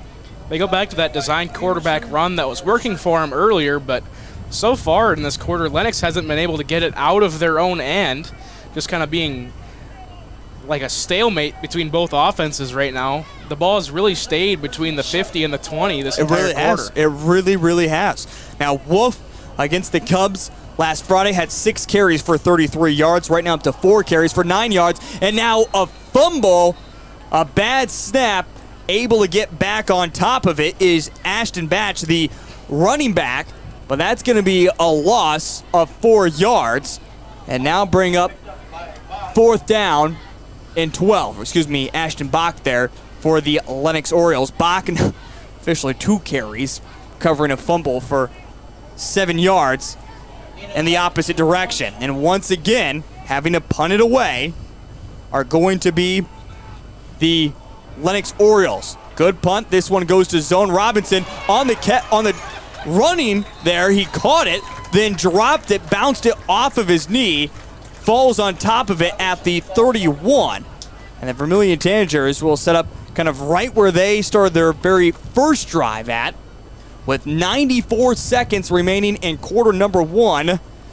I did not imagine we would be scoreless, but that's where we find ourselves at right now. Yeah, you know, it's really not that both defenses are playing really good. I mean, they're playing good, don't get me wrong. But it's both offenses are just really not getting anything going, and that's just kind of killing both teams. And finally, the ball is outside of Lennox's side. Trillian Sorrell in motion as it's going to be a handoff that goes to him. And this one is hit in the backfield there. But did I see that correctly? Hayden Christofferson right now is the quarterback for the Vermillion Tanagers. The freshman quarterback is out there, as right now Sean Doan isn't on the field. So Vermillion now running with a freshman quarterback. With the backfield empty, Hayden back to pass. He slings that one with some gusto, dropped by Luke Knutson, and it will be bringing up third down and 15. Obviously, they changed quarterbacks mid-game. Something had to have gone severely wrong, whether it was maybe an injury or maybe just Coach OB just decided, you know what, I'm tired of this. I'm switching quarterbacks. Now, that is also a possibility. He has been known to do that, so don't put it by him. Third down and 15. Of course, this was where we actually saw the 2 quarterback systems work so well a year ago with Jack Kratz and Ty Hertz. As we know, one of those guys is now playing football for Morningside, and the other currently not able to play tonight. A pitch and catch completed up to the 40-yard line. It's going to be a yard short, but Christofferson is coming out here and throwing it around nicely for a freshman quarterback, a gain of 14 yards, and bring up fourth down and 1. So far, from what I've seen, the quarterback switch seems to have worked. They're gaining some yards, even after that bobbled snap, he made sure to get it out and get it for a 14-yard gain. I'm trying to see on the far sidelines, and now a timeout is called. Vermillion Tanagers are going to use their second. And if I'm correct, right there on that front row, that looks like that's Sean Doan right there. I mean, he's just got his hands holding on to his shoulder pads. It doesn't look like anything is wrong with him. If I'm correct on number, again, his hands are protecting the number, but that certainly looks like number 7. So I think it might just be a strict quarterback switch. Unless, Cole, do you see something that I'm missing? No, it looks like a number 7 from what I can see. I don't know. His jersey's kind of wrinkled right by the numbers, so it's kind of hard to tell, but that's the way it looks. Doesn't appear that he's injured, but you never know. And again, this is where we get when I talk about this, and we saw the 2-quarterback system. Jack Kratz became the running back. Ty Hertz became the quarterback. They started running it down the throat. With Jack Hertz started making big plays, and then all of a sudden they sniffed it out. They put Jack Kratz back to quarterback. Ty Hertz then went to the running back position. It worked beautifully. And again, talking with OB, he will tell you that if Vermillion never won that game last year, they never would have went on the run they did a year ago. So right now, but we're not seeing a 2-quarterback system out there. We're just seeing a complete change, and a quarterback sneak is not going to work. And Vermillion is going to give momentum right to Lennox before the end of the first quarter. And is trying to go with the quarterback sneak. It goes absolutely nowhere, and it's a turnover on downs. You finally got some offensive production. Obviously, you're still in your end, but that quarterback switch seemed to have worked, and then you're in a quarterback sneak that gets you nowhere, and all of a sudden Lennox finally has the ball on the Vermillion side. And now, dead whistle call from the officials. They're going to make Zone Robinson come out of the football game. So Zone Robinson is now out of the game as they have to make a quick substitution. 16 seconds remaining here in this first quarter. We're still scoreless. It's 1st down and 10. Ball at the 39-yard line. Wolf back to pass, trying to go deep to his wide receiver, diving and catching it, bringing it in at the 3-yard line. A big reception that time for the Lennox Orioles as it's their first hookup to Porter Enan of 36 yards, but wait. And this is why I said, how can the offensive line all get set and then hop up to get officially set? That should have been called a false start. I think that's what they're looking at right now. See what they call here. Yeah, they're going to call an illegal motion is what they're going to call. Because that offensive line, I don't know if their hands weren't all down, which means they're not officially set, but it looked like a few of them did put their hands down, then they all hopped forward at the same time. And on the offensive line, you can't do that. So wipe away the big pass play. It's the first penalty flag that we see of the evening. It's a 5 yards that goes against the Lennox Orioles. So now it's 1st down and 15. I think another thing it could have been was illegal man downfield, because I just watched the replay, and they had 3 linemen that were 7-8 yards down the field. And now a quick little curl route, and this one completed at the 40, a pickup of about 5 yards or so.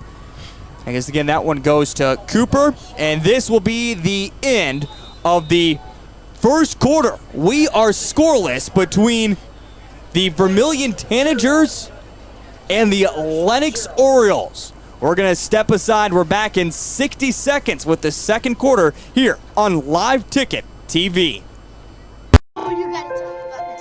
The innocence of youth. Is there anything any better? But soon they'll be in high school and facing all the same challenges you faced. How to make friends, how to fit in, how to be cool. We want our children to have everything they'll need to live fulfilling and productive lives. Make sure the kids in your family are among the more than 57,000 participants here in South Dakota who take part in high school sports or activities. Limestone canyons, flowing waterfalls, and pristine beauty make Spearfish a sanctuary for those seeking the ultimate escape. Outdoor enthusiasts will find top-notch sport climbing, mountain biking, and UTV OHV trails. Guests are steps away from peaceful hiking trails and tranquil streams. Relax and rehash your day's adventure at one of our award-winning local breweries. Finding rest is an important part of any adventure. Lodging in Spearfish comes with a variety of choices, from cabins, B&Bs, and campgrounds to the comforts of your popular brand-name hotels. To find your unique adventure in Spearfish, go to visitspearfish.com now. Well, as we flip the side of the field on, I guess, a little bit with the wind now, the Lennox Orioles, they'll see if they can't get some type of offensive production. Again, we begin the second quarter. It's second down and 10 after the pass completion to Carter Benning for 5 yards. Ball is set at the 39-yard line into Tanager territory. Let's see what Lennox can do. Again, we're still scoreless between the Vermillion Tanagers and the Lennox Orioles. Wolf, plenty of time, back to pass, just lobs one up, trying to get it to his wide receiver. It's tipped, it's intercepted! Intercepted as it was tipped in the air that time. And the Vermillion Tanagers come down with it. A big INT. They were trying to get it to Benning once again. It was tipped in the air there by Trillian Sorrell, and Vermillion Tanagers come away with a huge interception, and they'll set up shop deep into their own territory. Obviously, as a defense, that's exactly what you want, but I hate to be that guy, but you set up your offense on your own 5-yard line, and your offense really hasn't done anything so far this quarter. So hopefully Vermillion's offense can get something done and get out of their own end zone. And Hayden remains the quarterback out there, the freshman quarterback for the Vermillion Tanagers. A handoff to Jeremy Crow. We saw him go extremely well, and he bounces off a couple tacklers. Crow up to the 30. Crow still on his feet. One man to beat is finally tackled out of bounds at the 49-yard line. A pickup of 47 yards. Crow was dead to rights at the offensive line, the line of scrimmage, but somehow bounces free. They're in fact going to put him all the way up to the 46-yard line. A big pickup there for the Vermillion Tanagers of 50 yards and brings up first down and 10 as they're into now Lennox Oriole territory. Well, he just made me eat my words right there. Trips to the far side, and now we have offsides. That was certainly a jump there by the nose guard first that then triggered the offense. Hayden Hurlin jumped first. Oh, they're going to say false start. Wow, I must have missed it. That looked like Hayden got the offensive line to jump first. So false start. It is the first penalty against the Tanagers. Brings up now first down and 15. Not what you want to do after a big play. Exactly right. This is what we saw them do against Dakota Valley as well. Plenty of times in that first half, shoot themselves in the foot with silly penalties. Hayden back to pass once again, pump fakes. Once again to Luke Knutson. The two not on the same page. That one falls incomplete and will now bring up second down and 15. Obviously, you want to go for the deep ball there. Nobody else was open, but it was a good job by the offensive line to finally give him some time. I think that's the first time we've seen that all game from either team. Yeah, and again, it comes with a freshman quarterback as well. As again, we're not quite for sure the reason why Sean Doan is out of the ball game right now for the Vermillion Tanagers, but Hayden is stepping in and having himself a big game here at the moment. This time going to hand off to Jeremy Crow, who's got some space up the middle, past the 40. Crow has two men to beat, shakes off one of them, and finally wrestled down at the 24-yard line. A pickup of 27 yards, and Jeremy Crow has introduced himself to the Lennox Orioles into this high school football season. I know Tanager fans will call me out for always being rough on Jeremy in the past. I've always been that way because I know what he's capable of, and he is showing his explosiveness and his elusiveness tonight here in Lennox, South Dakota. First down and 10. Ball and deep into Lennox Oriole territory. Back to pass once again. Hayden, it's a quick little curl route. Completion, a nice pickup of about 7 yards, brings up second down and 3. A good couple plays there, and if you're Crow, I would look at Knutson and say, get out of my way. I could have gotten a lot more yards, but he was just kind of dilly-dallying with his cornerback, and if he gets out of the way there, he might be at the 10 or 5-yard line. Connor Peterson this time on the reception. So now Hayden is 2 of 4 for 21 yards in the passing game. Second down, low snap, back to pass once again. Looking end zone, Trillian Sorrell, touchdown, Vermillion Tanagers.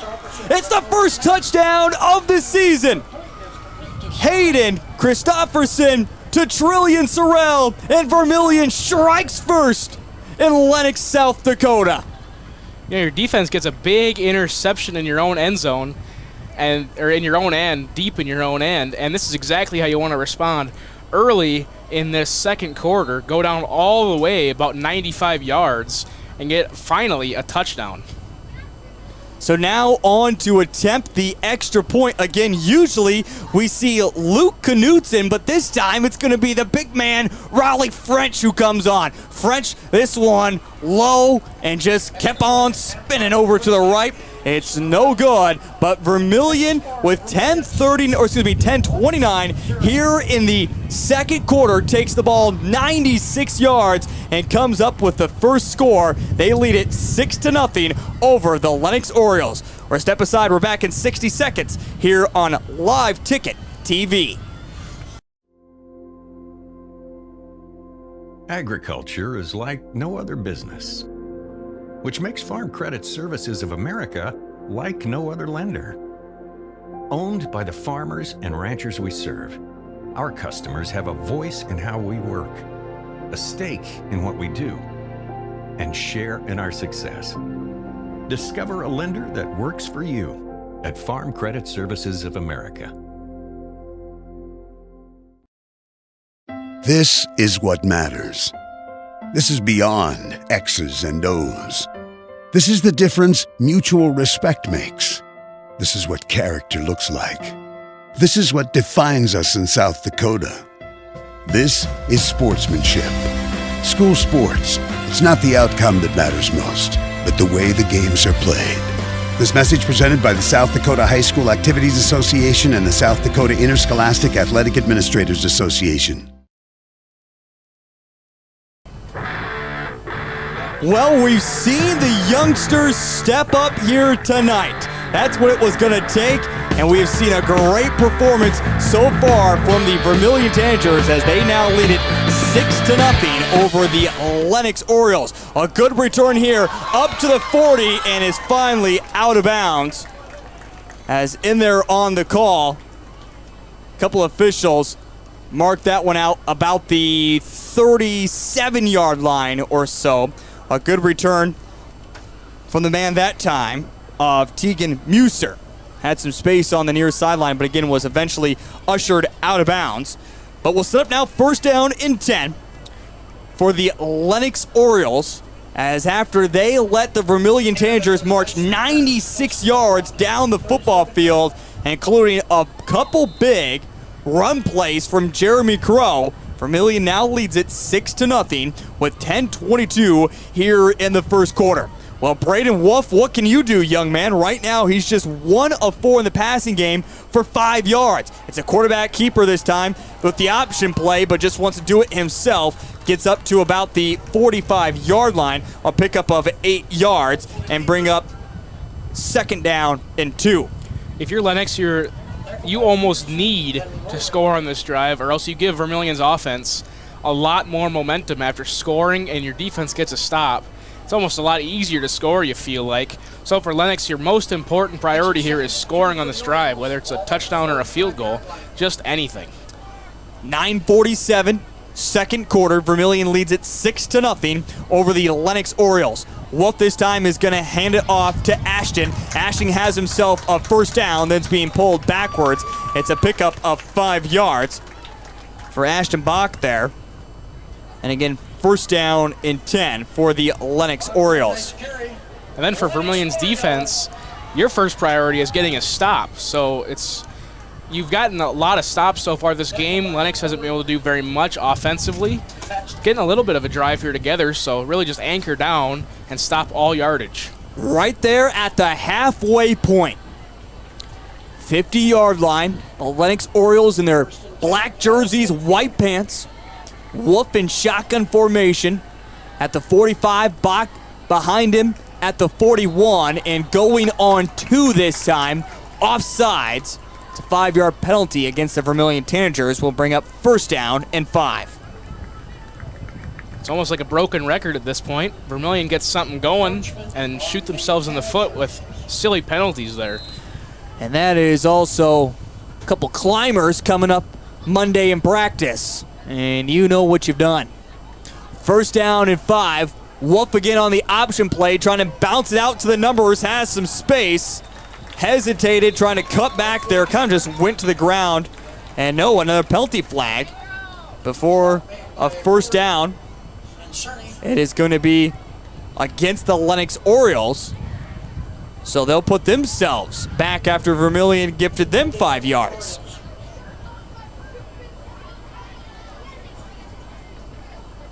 So, move it back 10 yards this time for the Lennox Orioles. And now redo the down as well on the holding call. Brings up first down and 13. All right. Can we get some football rolling again? 8:48, second quarter, 6-0. Vermillion on top of the Lennox Orioles. One in motion is the tight end. Wolf, back to pass, wants to go over out of the flat, finds his target. Oh, just slips. Spikes the ball on the ground in frustration. Pass completed, though, that time to Connor Ike. The senior tight end, though, again, slips on the ground. He picks up a yard, maybe 2. That's unfortunate there because that design play works really well after you've been rolling out to the right. So you roll out to the right again, just dump it over everybody's head. If he doesn't slip there, he probably gets 6-7 yards. Second down, 11. Wolf back to pass once again, trying to find his target out in the flat. Another drop ball, this time by Carter Benning. Another incomplete. So again, for the Lennox Orioles, just 2 of 6 in the passing game with Braden Wolf for 7 yards. Again, he went 15 of 19 against the Chamberlain Cubs. Now Benning will come out of the ball game. Cooper as well for the Orioles. Have to watch Porter Enan right now. He's on the far side, just beyond the hashes, guarded by Trillian Sorrell. Back to pass, the blitz is on. Here comes Heine, trying to get Wolf from behind. Wolf keeping his eyes downfield, wants to get it to Enan on the curl route, just threw it above his head. How about that, though, from Heine? He came free on the linebacker blitz on the backside. Wolf did sense it and knew he was in trouble and has to just throw it away. Incomplete. Vermillion gets a little bit of help from the banana peel gods, and if they're going to force the Lennox Orioles to punt once again. Hey, you'll take those penalties on the other team as many times as you can get them, because penalties are a lot better when they're on the other team and not on you, because you know that the other team has to run and practice on Monday, and you don't. That's right. I don't know what it was like for you, but every penalty meant a ladder for us. They were not fun. No, they're not. And if you don't know what a ladder is, that's the 10 and back, 20 and back. So if we had 10 penalties in a game, there were 10 of those. And it was at the end of practice as well. The punt goes out of bounds. We'll wait for the official spot. It looks like it's going to be right about the 35 from official Todd Larson is where they're going to mark it at. So Vermillion Tanagers will set up first down and 10. Ball at the 35-yard line. Again, Vermillion just had a 96-yard drive for a touchdown. And again, coming with a lot of second-string guys, including out there right now, Hayden Christopherson, the freshman quarterback. Right now, he's looking over the sideline, holding up 2 fingers. I don't know exactly what that means. Calling out the play, shotgun formation, claps his hands together, back to pass, has some time, finds his wide receiver, Zone Robinson. If there's a lot of guys you can trust out there on the field, Zone Robinson is always going to be that man. 15-yard completion, another first down for the Vermillion Tanagers. So far, the quarterback switch has been going perfectly. From what I can tell, you're completing more passes.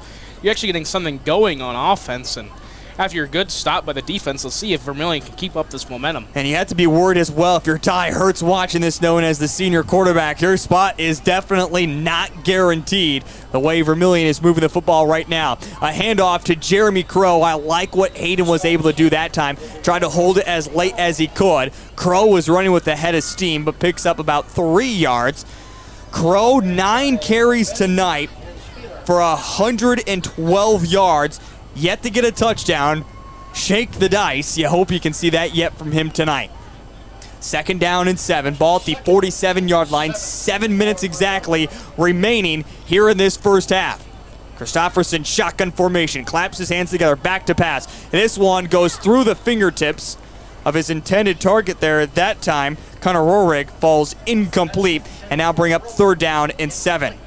That's the first almost freshman moment we've seen.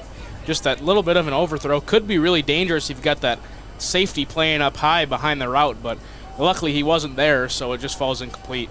Now, you mentioned when it goes off the fingertips of Connor, you never know exactly where that's going to land. But again, falls incomplete. And now 3rd down 7. The blitz is on. Again, this one is low over to Connor. Falls incomplete. And now on 4th down and 7. What are you thinking here, Cole, in this spot you're at? Now with the lead, punt it away or try to get something, especially if there's plenty of time. 6:48 here in the second quarter. I almost feel play it safe, punt it away. Absolutely. I think you almost have to punt it here. If it's like 4th and 4, maybe you think about it or anything in there, but you got a little bit of a win to play with, but you can pin Lennox deep in their own end here with a good punt. Lennox does send 2 back. It's a low snap, picked up though, punted away. Wolf is running over to it, and it's going to go just beyond him.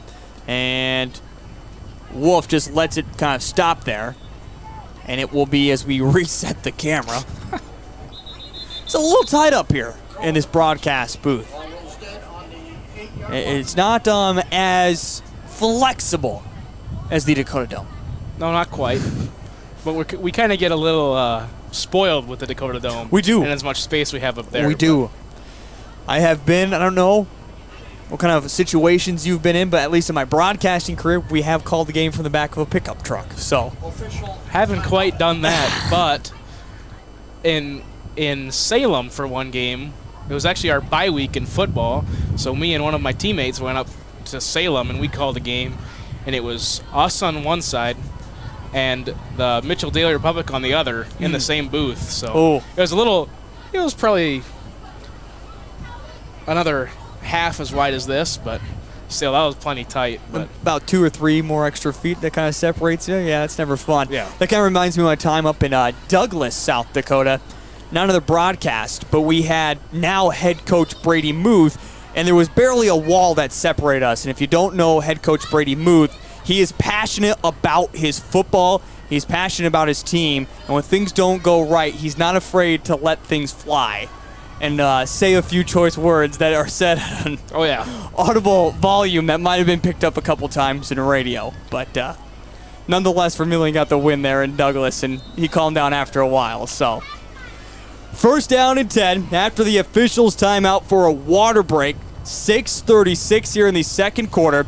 Set up 1st down and 10. Ball at the 8. Bach gets the handoff, and Carter Skogsberg is in the backfield for a loss of 3 and bring up 2nd down and 13. Carter's one of those guys that hasn't necessarily seen a lot of action for tonight. Again, part of that kind of discipline issues. That Tom O'Boyle, again, you want to mess around with Tom O'Boyle, he'll tell you how it is. He is not afraid to get other guys in positions. And Bach, by the way, 4 carries, -4 yards that he has had so far tonight. Wolf back to pass this time. Finds his wide receiver, no, dropped. Ooh. And Enan took a shot from Jeremy Crow. Crow came over just to make sure that Enan was covered. Enan couldn't hold on to it, falls incomplete. But now, at this point, Wolf is doing a great job in the passing game. He just can't have his wide receivers hold on to it. Yeah, as a defensive back, that is exactly what you want to do. Hit him hard, but hit him clean, because the last thing you want in that situation is another 15 yards added onto that. that makes your defensive coach not very happy. Now, while you were sleeping last night in that Pittsburgh, West Virginia game in college, we saw a couple guys get thrown out for targeting. Back to pass once again, try to get to Porter Eden, and this time he is able to climb the ladder and get a big reception of 33 yards and a first down. And that's exactly that connection you were talking about. Anything you want to get up to Eden, standing at, 6'4"? Just throw it up in the air. He can out-jump a lot of people, so that's exactly what you want to see as a Lennox Oriole fan. So now 1st down and 10 after it was 3rd down and 12. Lennox was backed up into their own end zone, but now has some breathing space. Again, 1st down and 10. Ball at the 39-yard line, 5:32 and rolling here in the second quarter. And now a quick little slant route. This one's caught. It's spun down at the 45-yard line. A pickup of 16 yards and a first down. Finally, Lennox is getting something going on offense, and if you're a Vermillion Tanager right now, your defense has been solid all game. Right here is where you want to stop them. They're starting to get in your own zone, and if you give them any momentum going into the end of the half and going to the third quarter, that can be really bad. Yeah, Vermillion needs to make a big stand right now as Lennox has crossed over the 50. Back to pass once again. Porter Eden has a block from Bach out in front of him, and Porter Eden wrestled down at the 30. It's a pickup of 14 yards. It's 3 straight first downs in the passing game in a row. And now Braden Wolf, 70 yards in the passing game, starting to find his stride on this possession right here. Bad news bears for the Tanagers. Wolf and Eden are starting to get locked in after that shaky first quarter. This one might be a 30-yard bomb. 1st down and 10. Vermillion trying to avoid that. Shotgun formation for Wolf once again. This time he's going to hand it off to Bach. Trying to get there. Holy Toledo! He has got some size on him. Roz Baylor with the bear claw just grabbed Bach and pulled him backwards. He had gotten past Baylor, but again, that bear claw just reached out and said, "Oh, no, you don't.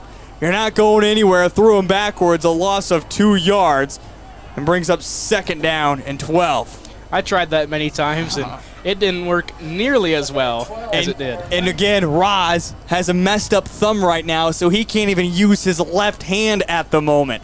Oh boy, back to pass once again. This one complete missed tackle, but Jeremy Crow there to cover it up.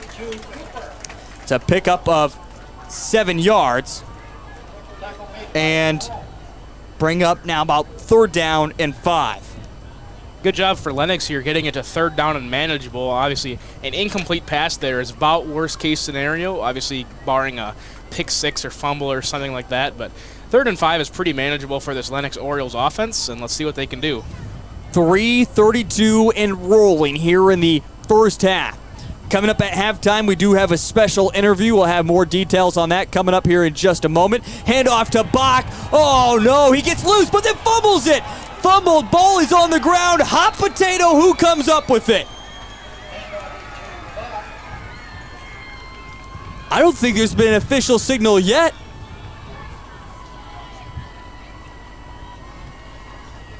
Has there been an official signal? I don't think so, but it almost has to be Vermillion ball. I say Vermillion has run out the offense. Official never pointed a direction on who came up with it.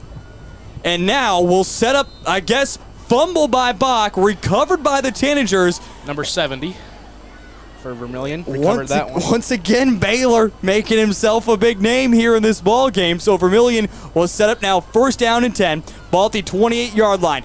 Hayden back to pass once again. Finds his wide receiver, Son Robinson. He tried to make Cooper miss, but Cooper there to spin him down at the 38-yard line.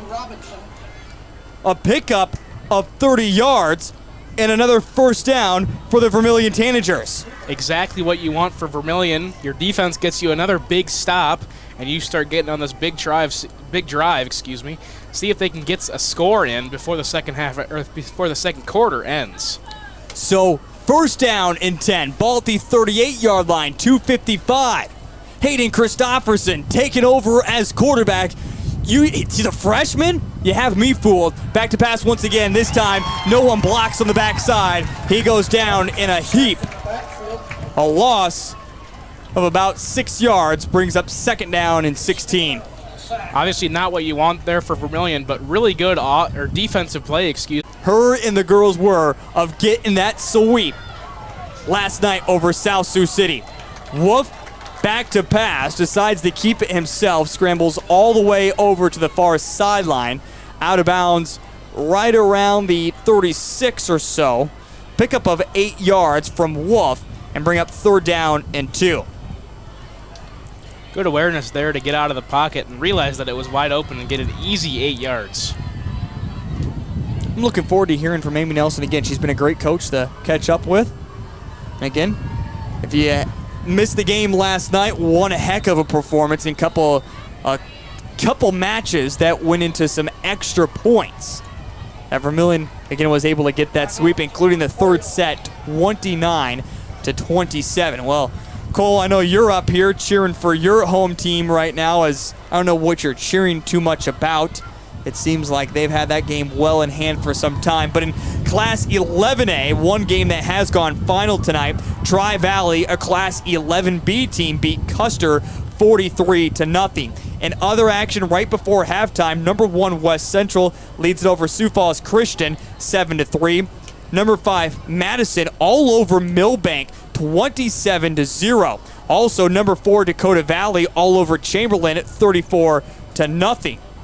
Hot Springs is beating Lakota Tech 28-0. Del Rapids beating up on Belfouche 42-7. Is there any close games around here? Beersford and Canton 7-0. Ours 6-0. Seems like a lot of blowouts here tonight in Class 11A. Yeah, and you're probably going to get there almost everywhere around the state. Usually the first 2 weeks, I know in 11B, our first 2 games are always, we travel 4 hours one way or the other team travels 4 hours, and usually it's a 50-0 ball game, and that's how it's happening right now for my alma mater, but usually about week 3 we'll start getting into the meat of the schedule, and I guess it is week 3 for 11B. 409 yards, by the way, Del Rapids had to go out to Belfouche. I don't remember how long it is for Vermillion. I've got to look that up later. It's long. It's extremely long. I might fly out there, though. You going to come with me? You going to fly out with me? As long as I don't have to drive. An encroachment is called. It's going to be a 5-yard penalty, but more importantly, it gives a first down to the Lennox Orioles. So this end of the first half just kind of dragging along here. 1:26 remaining. First down and 10. Ball at the 32-yard line. 86 seconds remaining for the Lennox Orioles. They have 2 timeouts as well. Wolf in shotgun formation. Back to pass. Looking to the near side, trying to get it to Enan. Too high. Falls incomplete. And will now bring up second down and 10. The one miscue that we've seen this second quarter between Wolf and Enan, luckily for Vermillion, and really lucky for Lennox that it didn't drop into a Vermillion Tanager's hand, but we'll see what they can do with second and 10. A tip ball earlier did result in an interception. Both quarterbacks have had an INT here tonight. So now, second down and 10. Again, with the incompletion, the clock does stop, 1:23. Wolf back to pass once again. He wants to get the hesitation move over to Porter Enan. A little bit of contact. No penalty flag is going to be called here because the ball was so far out of bounds that you can't call that. It's one of those deals where it's in the rules where if the ball is deemed uncatchable by the referees, there's no pass interference on the play, and that one, like you said, was way out of bounds. So again, Porter Enan won the penalty, but you got to keep it in the game of play if you want to get that calling. A good no call there by the officials, recognizing that was way uncatchable. Third down and 10. Ball at the 32-yard line, 1:16 remaining in this first half. Wolf in shotgun formation once again. Back to pass. He's looking over to his wide receiver, caught at the 20-yard line. Pickup of 12 yards as they find Cooper for a first down. Good play there to get the first down and keep it rolling. You've got just over a minute left in the second half, or the second quarter, to score. We still have 2 timeouts, so we'll see if they use them here on this drive. Trips to the near side. They look that way. This one too far out in front, falls incomplete. And now we'll bring up 2nd down and 10. Again, the ball resting at the 20-yard line, so officially call it the red zone for the Lennox Orioles. In fact, this is their first trip inside the red zone tonight. Sorry about all the chair movement. First time I've sat tonight. I haven't sat yet. Wait, do you ever sit? Oh, it just kind of depends on the game? Yeah, well, I sat in the Dakota Dome because I was only running production, but That's true. That's true. with this whole camera deal, it's a lot easier if I stand. Wolf back to pass again. It's caught, shakes off a couple of tacklers, and finally wrestled down is Talon Derricks right about the 12-yard line or so, and bring up now 3rd down and 2, and a timeout is called. We're going to step aside. We'll take the timeout with them. We're back in 30 seconds here on Live Ticket TV.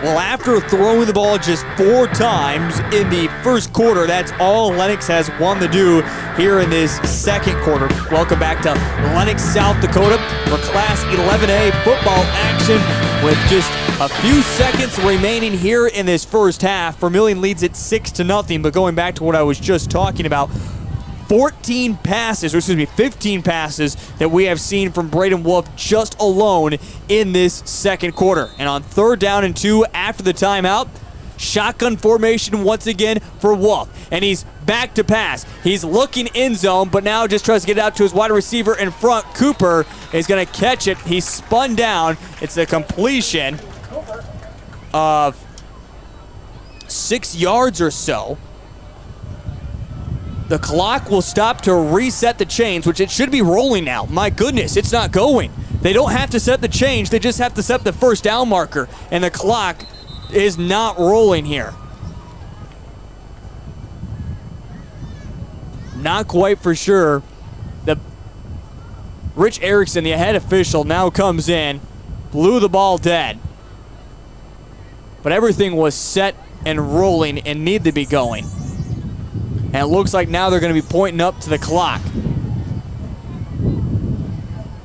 They want 2-9, 2-8. 28 seconds. They want 28 seconds there on the clock. There we go.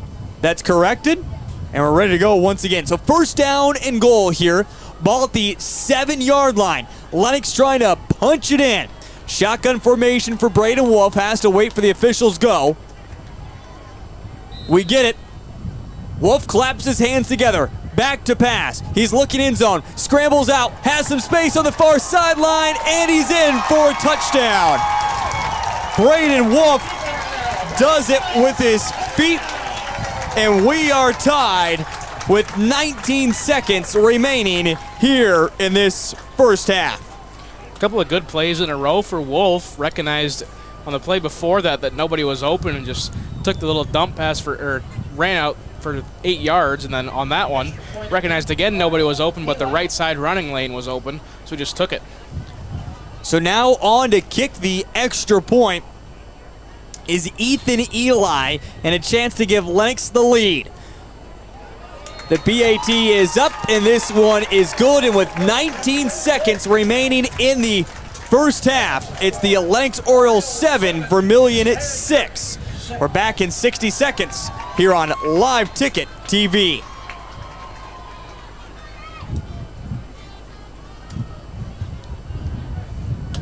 Gotta update my Twitter. Gotta do that.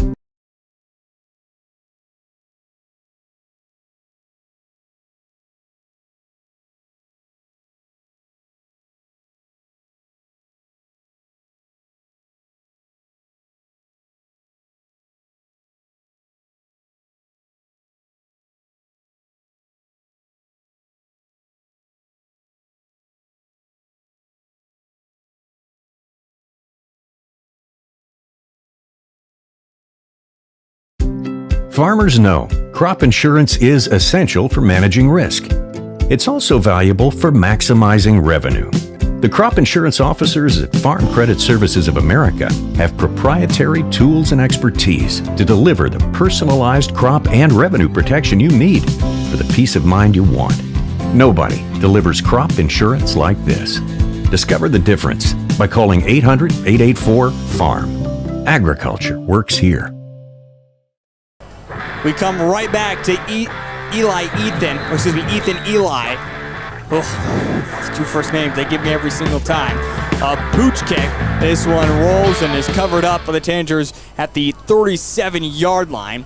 Vermillion will set up first down and 10 with the 2 seconds that come off the clock. So 17 seconds remain here in the first half, with Lennox able to score right before halftime. They now lead it with the extra point added, 7-6. And now Hayden Christopherson will come out, take a knee, and that will send us to halftime. With Lennox able to strike right before the halftime buzzer and having the lead at halftime, and a low-scoring affair, 7-6. Well, we have plenty coming up here on the Live Ticket Halftime Show, including a 1-minute break. And when we come back, it's head coach Amy Nelson, after the Vermillion Tanagers got a sweep last night in volleyball action, beating South Sioux City. Hear the full reaction from head coach Amy Nelson, how it feels as a squad, and how this could be the turning point they're looking for not just the season, but for these girls. That's all on the way in 60 seconds on Live Ticket TV. We hope you are all enjoying the student productions of your school. Tonight's event and every event produced by your school during the school year are created, filmed, and produced by the students you love to follow and support. Become a booster of your school's live event coverage by becoming a sponsor. It's a great way to show your support of the athletes and students in your community. As a sponsor, you'll get great visibility for your business, organization, or family by supporting the live productions of your school. The innocence of youth. Is there anything any better? But soon they'll be in high school and facing all the same challenges you faced. How to make friends, how to fit in, how to be cool. We want our children to have everything they'll need to live fulfilling and productive lives. Make sure the kids in your family are among the more than 57,000 participants here in South Dakota who take part in high school sports or activities. Back here in Lennox, South Dakota, as we are at halftime between the Vermillion Tanagers and the Lennox Orioles. We'll get you into the second half coming up here in just a little bit, as again we just reached halftime, and also coming up here during halftime we'll give you the first half statistics, take a look back to all the action, and get you set for that second half. But right now here on Live Ticket TV, it is that time of our halftime segment to get to our special interviews. Now, last week we got you set with the Vermillion Boosters. It was great to have them aboard, with President Gestring talking about all the work the Booster Club has been up to so far this fall, and of course the clothing orders that continue to come in. If you haven't checked out the Booster Club yet, you can always do so on their website, as they always have clothing orders and more going. In fact, it's recently updated and new, their website. You can still find it at the old link there. That's at GoTanagers.com. But right now here on our pregame show, we have our next special guest. In fact, we caught up with her last night. Head coach Amy Nelson of the volleyball squad. Of course, Coach Nelson in her first year with the Vermillion Tanagers. It has been off to a rough start so far, 1-6, but last night taking on South Sioux City from the state of Nebraska, and in 3 sets, Vermillion was able to get the sweep and get the victory, but it saw some great action, some great effort, and a lot of heart from the Vermillion girls. Again, in our post-game last night, we caught up with head coach Amy Nelson discussing more on the victory last night. Here she is during our halftime segment on Live Ticket TV. Joined with head coach Amy Nelson. Well, Coach Nelson, I know you have been excited about this squad. We heard it in our pregame show, a good opportunity to find a victory here tonight. I don't know if anyone expected necessarily a sweep, especially the way you got it. You're all smiles right now. Yes. How does this feel? Not only to get a sweep, but the way you went about this, making not one but two different comebacks and just dominating in the second set as well. How does that feel as a first-year head coach? It feels great. The girls, they listened to me. We talked about it earlier, about talking. They were communicating. They didn't give up. They had great passes, but it was all about they fought till the end and was not going to let that ball drop, and they got it over, and I'm so proud of them. Well, let's go back to the first set. Okay. We're at that point right now, 19-14. We're all kind of looking. You make that comment. All right, if they can put together a rally, they can make this comeback. Yeah, you start to say that, right? Right, yep. All of a sudden, that's exactly what we see. 7 points in a row, 21-19. Vermillion now has the lead. It's all smiles. Everyone's jumping up and down. What was it about that comeback? How did that all come together in that first set? I told the girls to not give up because they tend to get down on themselves, and that is easy in volleyball. But I said, don't give up, and they listened to me, and I feel like we're starting to, earn that trust. So they went out, and yeah, they tried hard and didn't give up. They trusted each other, and they made it happen, and it was wonderful, and that's what they needed because sometimes when you do lose that first set, it does kind of get you down. So when we won that first one, I was like, all right, let's rock and roll. Joined with head coach Amy Nelson after her squad gets a sweep over South Sioux Central tonight.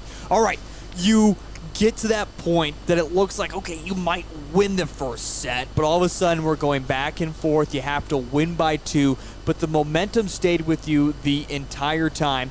How key and how important did that set up the rest of what we saw tonight against South Sioux City? It was very important. Like I said, when you do win that first one, they get excited. So you got it done? Yeah, I got it done. Yeah, we got it done. I mean, like I said, they just. I told them to play hard. I told them to play 110%.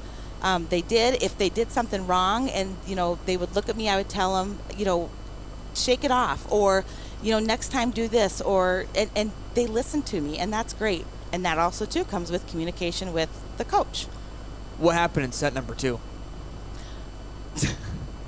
I'm like 25-10. You just dominate the Cardinals. It's kind of all a blur. It is because I was kind of doing a lot of jumping around myself down there. So yeah, I just they were feeling confident, and they were in a groove, and back to good passes. Kelsey, our libero, she did a great job. It's nice to have her back.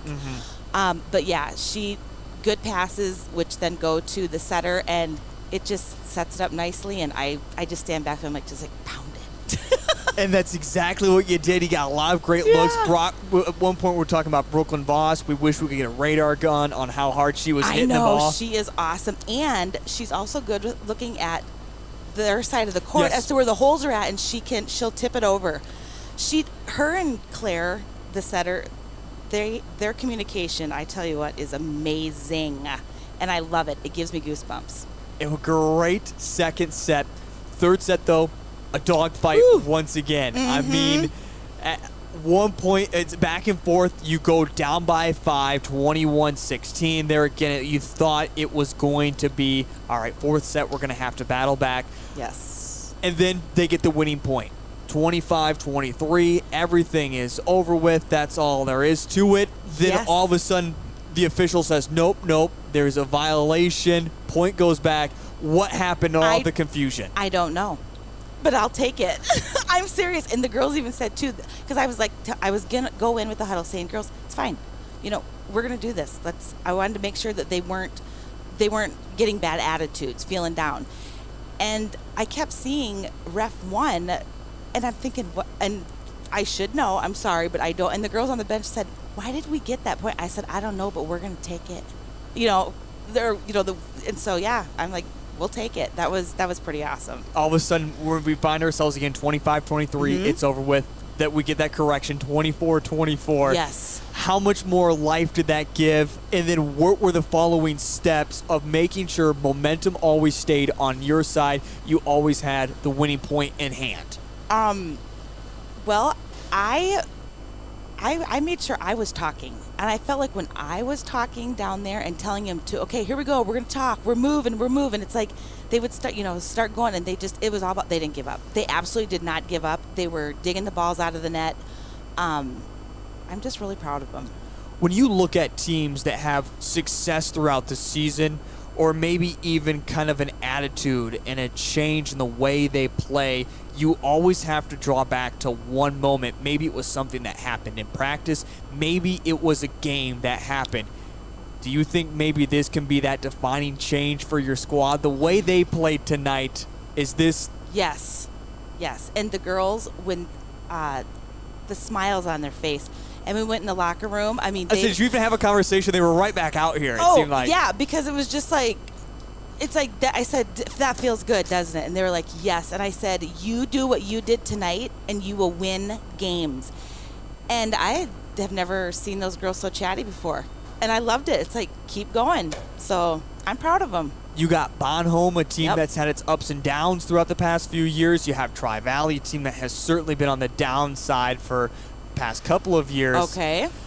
What do you know, and I guess what is the focus with the 3-day week, and how do you manage that time, and how do you manage a day like Monday with the kids not on a normal routine? Okay, so we're doing practice tomorrow, and it'll be regular practice because they have Saturday and Sunday to rest. So, and then on Monday, we're having practice. Yep, we'll probably find out what works for the girls, because I know people go on vacations and stuff. That's kind of nice. But we do need to have a practice because we have a game on Tuesday, just to kind of go over what we need to do for that game to win. Coach Amy Nelson, you get a huge victory. You do it in the sweeping fashion. A lot of late drama, but it's exciting. How's it feel? It feels great. I'm excited. Hey, we're excited to keep on watching. We'll catch up with you later, all right? Thank you, Heath. Once again, that was head coach Amy Nelson after the victory last night for the Vermillion girls, getting that sweep over South Sioux City.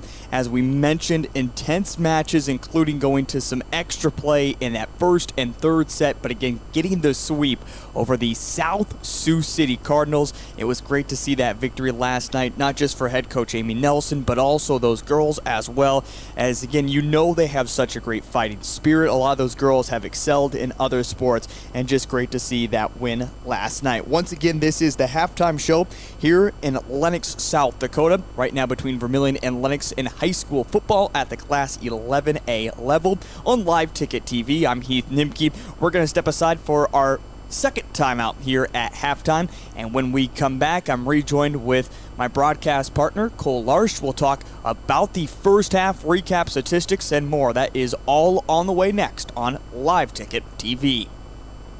Limestone canyons, flowing waterfalls, and pristine beauty make Spearfish a sanctuary for those seeking the ultimate escape. Outdoor enthusiasts will find top-notch sport climbing, mountain biking, and UTV OHV trails. Guests are steps away from peaceful hiking trails and tranquil streams. Relax and rehash your day's adventure at one of our award-winning local breweries. Finding rest is an important part of any adventure. Lodging in Spearfish comes with a variety of choices, from cabins, B&Bs, and campgrounds to the comforts of your popular brand-name hotels. To find your unique adventure in Spearfish, go to visitspearfish.com now.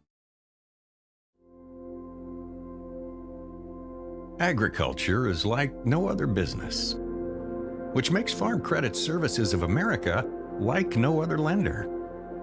Owned by the farmers and ranchers we serve, our customers have a voice in how we work, a stake in what we do, and share in our success. Discover a lender that works for you at Farm Credit Services of America.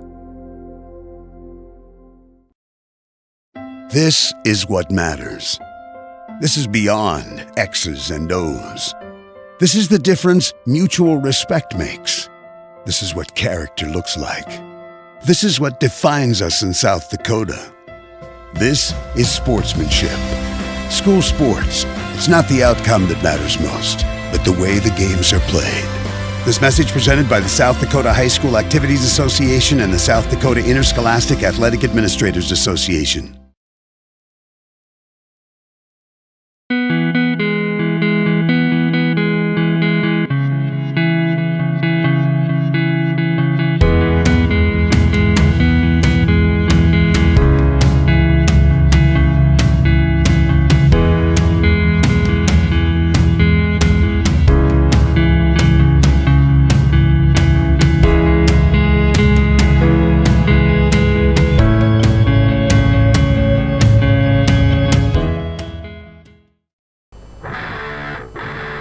We're back from a standing ovation for the Lennox Orioles marching band. I'm not gonna lie, I kind of forgot what it was. Something about spinning in circles. There's a lot of spinning and colors that were going on.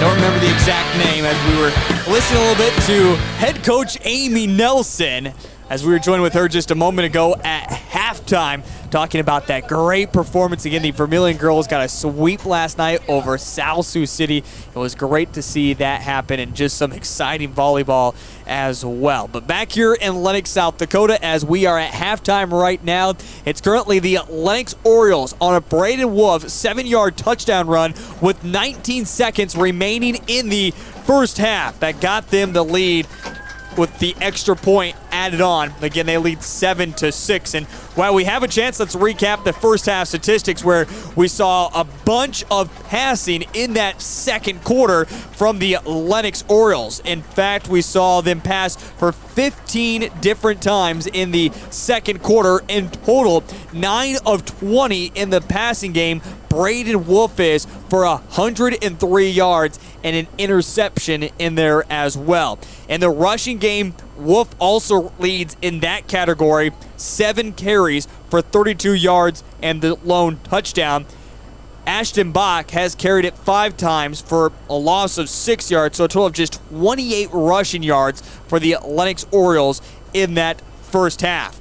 On the opposite side for the Vermillion Tanagers, it's been a lot of Jeremy Crow in the running game. In fact, 10 carries for 118 yards tonight for Jeremy Crow. Otherwise, in the passing game, freshman coming on late in the end of the first quarter into the second, Hayden Christopherson right now is 4 of 9 in the passing game for 66 yards.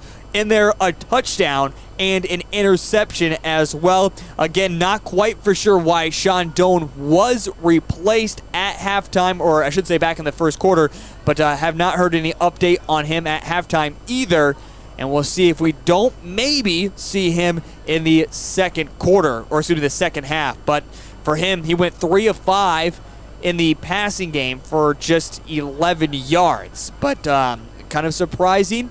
But Hayden has done fantastic so far tonight for the Vermillion Tanagers. And as the marching band clears the field, we bring back in Cole Larsch, my broadcast partner.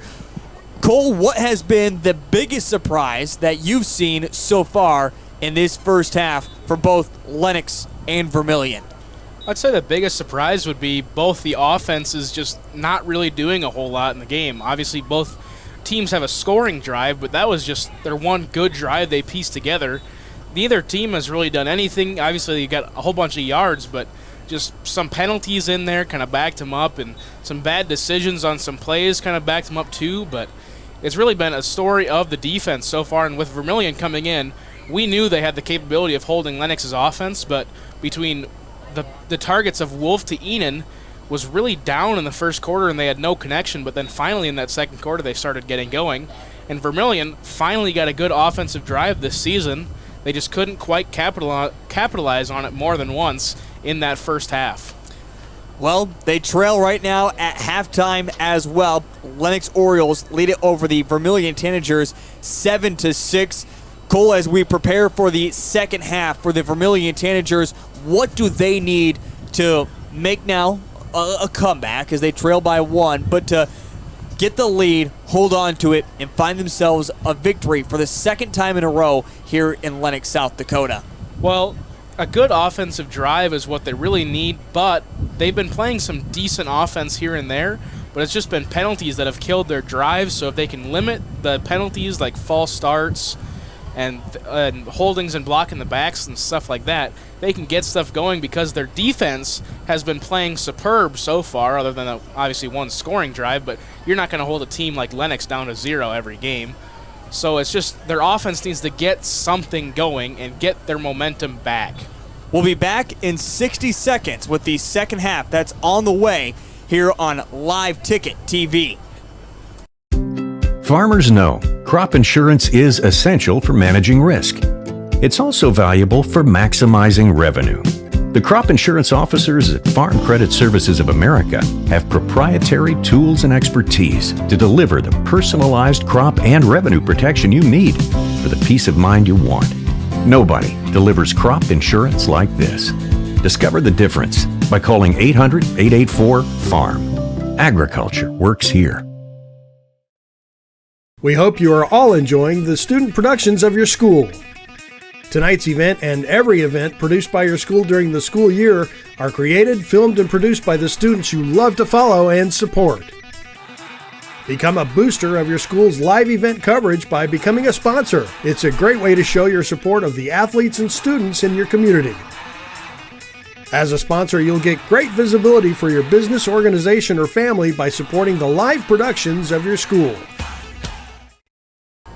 Well, as we're back here in Lennox, South Dakota, we are set and ready to rumble for the second half. As again, with 19 seconds remaining in the first half, Lennox Orioles were able to get a touchdown, tack on the extra point. They lead it to 7-6. And with Vermillion receiving the football to open up the ball game, the Lennox Orioles will get the football to start the second half. And we'll see what Lennox can do. How important, though, is it to shut down that attack of Braden Wolf and Porter Enid for the Vermillion Tanagers once again here in this second half?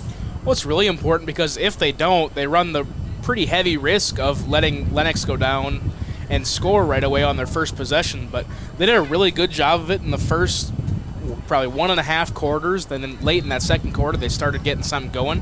So they can go back to whatever they were doing in that first quarter, stop Lennox offensively, and then play the good defense that they have been so far this game.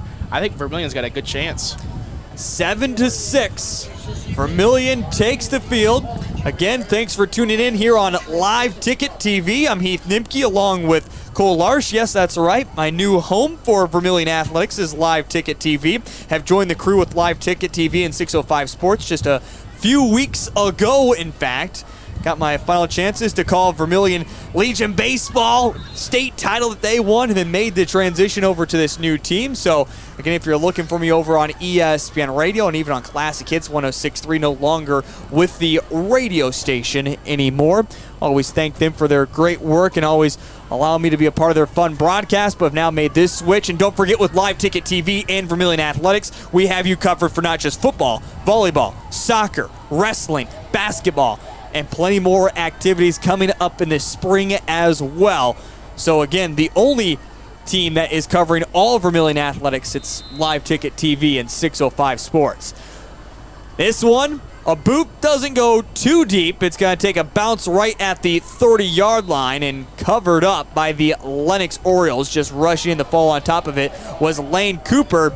And here comes the Lennox Orioles and their offense again. 9 of 20 in the passing game. Braden Wolf for 103 yards and an interception. He had 7 carries for 32 yards and a touchdown. He has literally been the bright spot. Otherwise, everything else has Ashton Bach, again, 5 carries for him, and he's in the red category tonight for rushing yards. So we'll see what Wolf can do and try to will his team to finish this one off against the Vermillion Tanagers as we start the second half. And, well, if that's going to be the passing tonight we're going to see from Braden Wolf the rest of the way, it's not going to be good, as this one goes well above his intended target. You don't expect that from Wolf with how long he has been at the starting position as quarterback.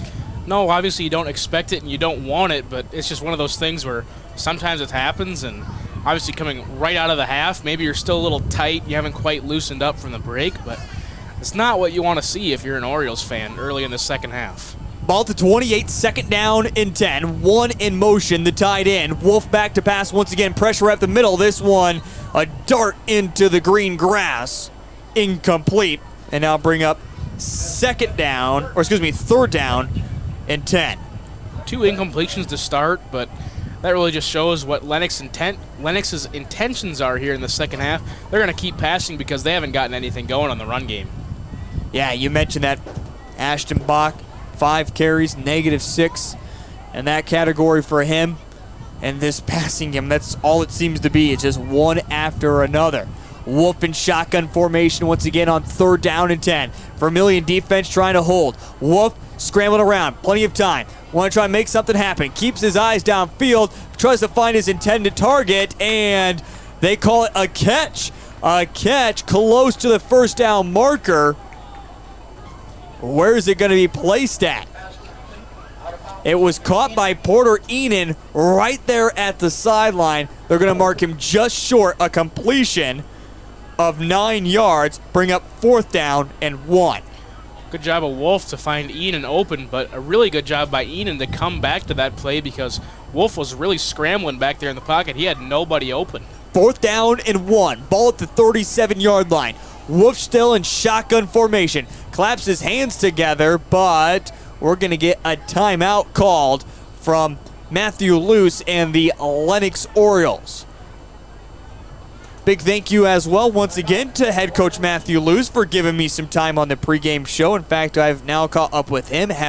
We've gotten to that point that we know each other very well, have each other's phone numbers saved in our phones, and again, great to have him part of our pregame show. While we have a quick chance, scores from around the state of South Dakota as we're underway now in the second half all the way around. West Central leads over Sioux Falls Christian 14-3. Madison all over Millbank 27-6 halfway through the third quarter. At halftime right now, Dakota Valley over Chamberlain 40-0. Number 2, Del Rapids 45-7 at halftime. Cole, is it worth it? That kind of trip just to beat up on Belfouche like they are right now. I say if you're going to make that trip, make the game as short as you can. That was I know last year we played Rapid City Christian, which is a 4.5-hour drive or something like that, and we made that game as short as possible, 50-0 at the end of the first half. Now, 3 years ago, it was Labor Day weekend, so we had the extended break, and we made the most of it. On 4th down and 1, Wolf tries to pick up the first down, bounces it to the near sideline. He will do so. At this point, if you're the Vermillion Tanagers, just shut down Wolf, shut down Porter Enan, and you're going to win this football game. Absolutely. Obviously, you want to focus on stopping the pass to make him run. We also have to think in the back of your head, Wolf can run, and he will run when he gets the chance. And if you stop both of that, Lennox isn't going to get anything offensively. So 1st down and 10, ball at the 41-yard line, 1:19 and rolling here in the third quarter. It's dropped. Wolf looked the wrong way. It's a fight for the football at the 35. A fumble on the field. Can the officials this time see who has it? And they're going to say it's Lennox's football. Wolf turned the wrong way to hand it off there. Heine is convinced that he got there first, but Lennox able to fall back on top of it. A loss of 6 yards. By the way, give a good shout out here to Cole Larsh, our producer, who also just comes up. Not only is he helping call the game, but he's right there on the camera action as well. So 2nd down and 16. The loss will go against Wolf. Shotgun formation for him. Back to pass, and this time Porter Enan wide open. Zone Robinson gave him about 5 yards of cushion there.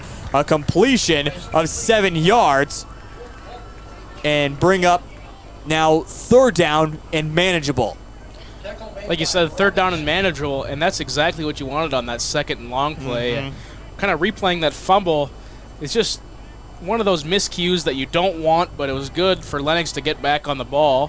Whether they did or not, I really couldn't tell on the replay, even kind of slowing it down in my head. But good job to get 3rd and manageable here. So 3rd down and 6.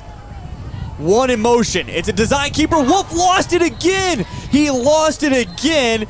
He gets back on top of it, but it's a loss of 3 yards, and Wolf has now fumbled it twice on this drive, and ultimately they have to punt it away. Couple big miscues here for this veteran quarterback in this second half, and for Lennox, that is the opposite of what you want to see to start the half. Kind of give Vermillion some defensive momentum and see what they can do to transfer it on offense, assuming they don't botch this punt.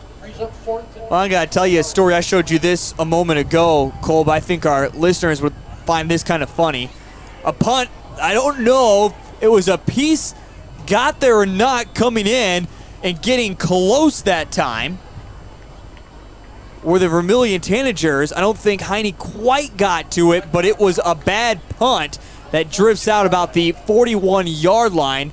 42 is where they'll mark it at, 1st down and 10, but the going back to what I was mentioning, Virginia Tech game earlier was put into a delay because the coaches, as they were getting ready for the football game, took the elevator to get back up to where they needed to go, got stuck. Ever heard of that one?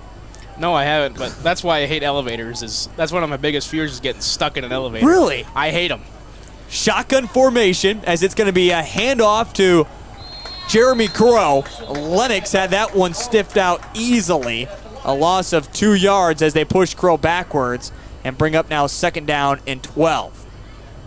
Well, for Crow, you don't want him to get bottled up here in this second half. They're going to really rely on him if Vermillion wants to make a comeback. Absolutely, and that's kind of what they did in the first half, and he was able to bounce some runs, but if Lennox is able to stop him, Vermillion might even get stagnant here on offense. Going to go to Crow once again, tries to barrel his way forward, picks up about 3 yards or so, and now bring up 3rd down and long. And for Vermillion on this opening drive, certainly don't want to go 3 and out. No, it's not good to go 3 and out, especially on your opening drive. You'd rather get a first down than, have to punt it away, but 3rd and out is almost worst case scenario in this situation. I missed who's on the ground. I believe that is Carter Skogsberg. I believe it is because I'm not seeing his number over in the huddle right now, and that would not be good to be losing the senior Carter Skogsberg. Might have to close that window as well. You're getting hit directly with that wind in the mic. Big shout out to all of our listeners and watchers as well. Debbie Profrock, of course. I won't bring up what happened to her son last year here in Lennox. It's just, let's put it this way. His into sports career ended on the perfect note, a grand slam that eventually got Vermillion the victory in Legion baseball. But, great to have our listeners kind of tune in now to Live Ticket TV. Don't forget to download the app as well, Live Ticket TV. That is free to do so. You can find the Vermillion Tanagers on there. Mark it as your favorite every time we go live. You can make sure you're streaming all the action. Again, volleyball, soccer is even coming up here. I don't know. Have you ever called some soccer before, Cole? No, but it's always one of those things where I think I'd want to try it once, just because it's constant action. So you'd always be able to talk constantly, but I just don't know enough about it. So if we get to call one, I might just be saying some random stuff that doesn't make sense to anybody, but that's just how it goes sometimes, I guess. Well, Carter is getting up, but he is putting absolutely no weight on that right foot right now, and this is huge for the Vermillion Tanagers. Carter, a big offensive lineman. Of course, fantastic on the defensive line as well. Carter, one of those staples for the past 3 years now for the Vermillion Tanagers. And Vermillion already depleted right now with COVID. Some disciplinary actions. Guys aren't playing tonight.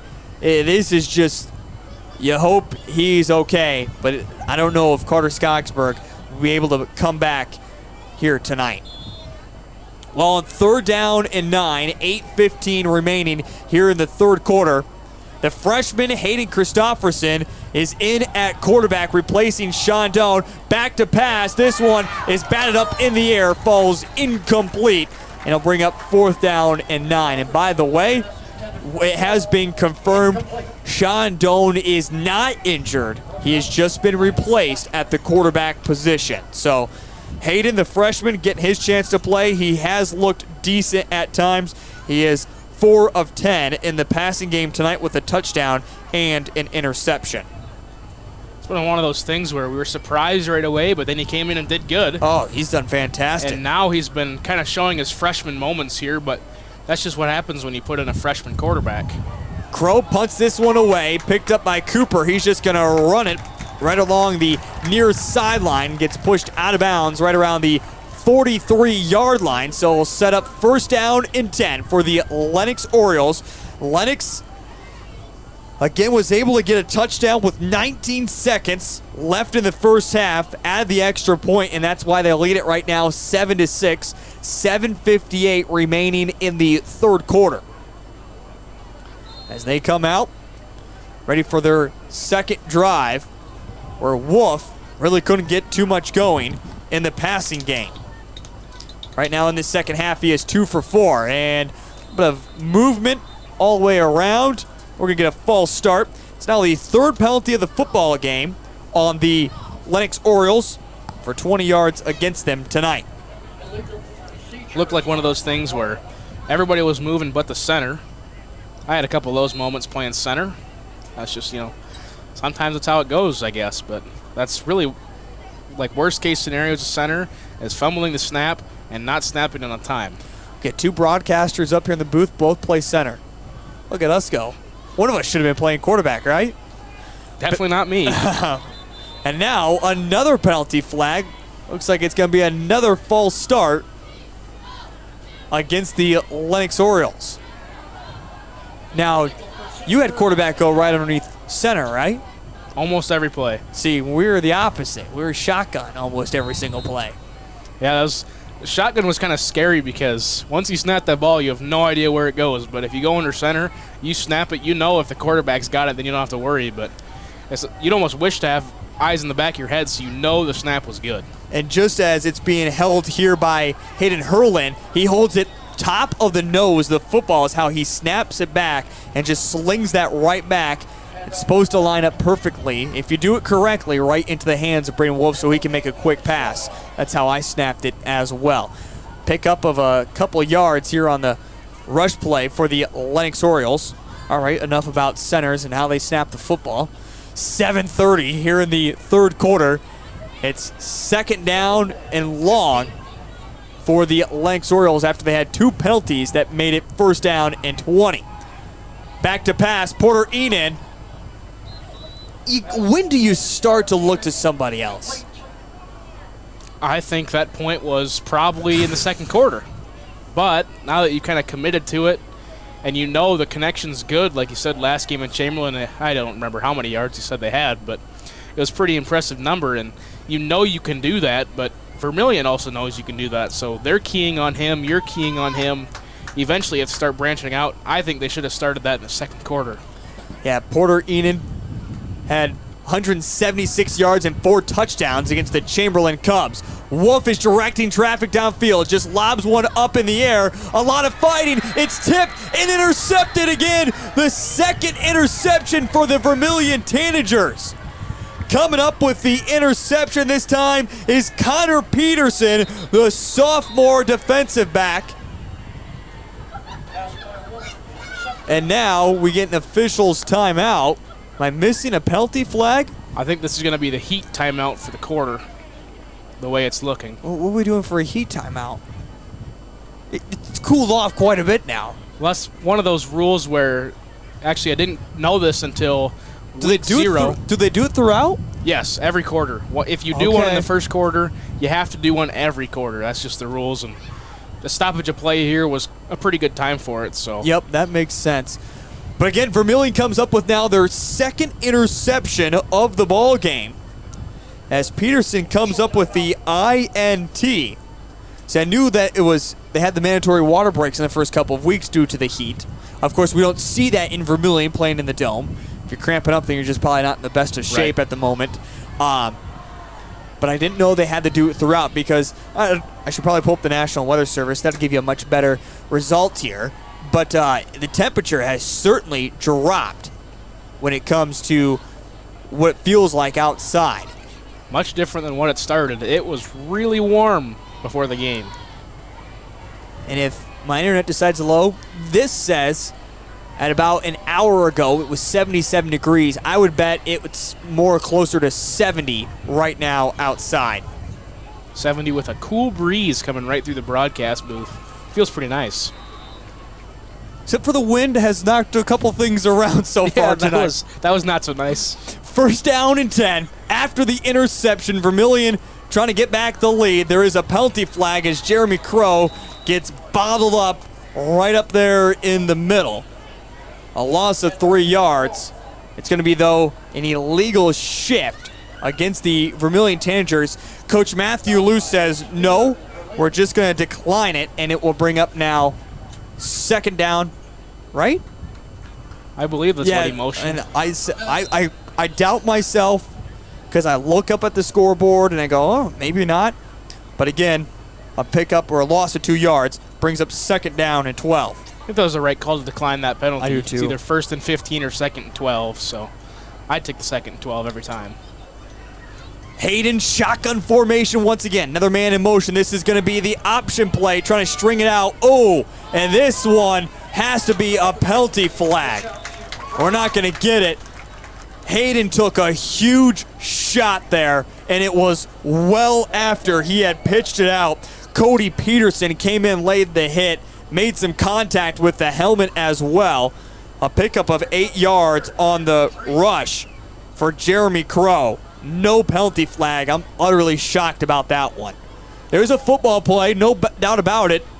Hayden makes himself vulnerable to get hit, but that came extremely late. I thought so too, but I think obviously if it's a clean hit, then it's probably, if it's a dirty hit, then it's probably a different story. But if it was a good clean hit, it wasn't terribly late. Obviously it was late, but not extremely late, so I can understand a no call there. Another penalty.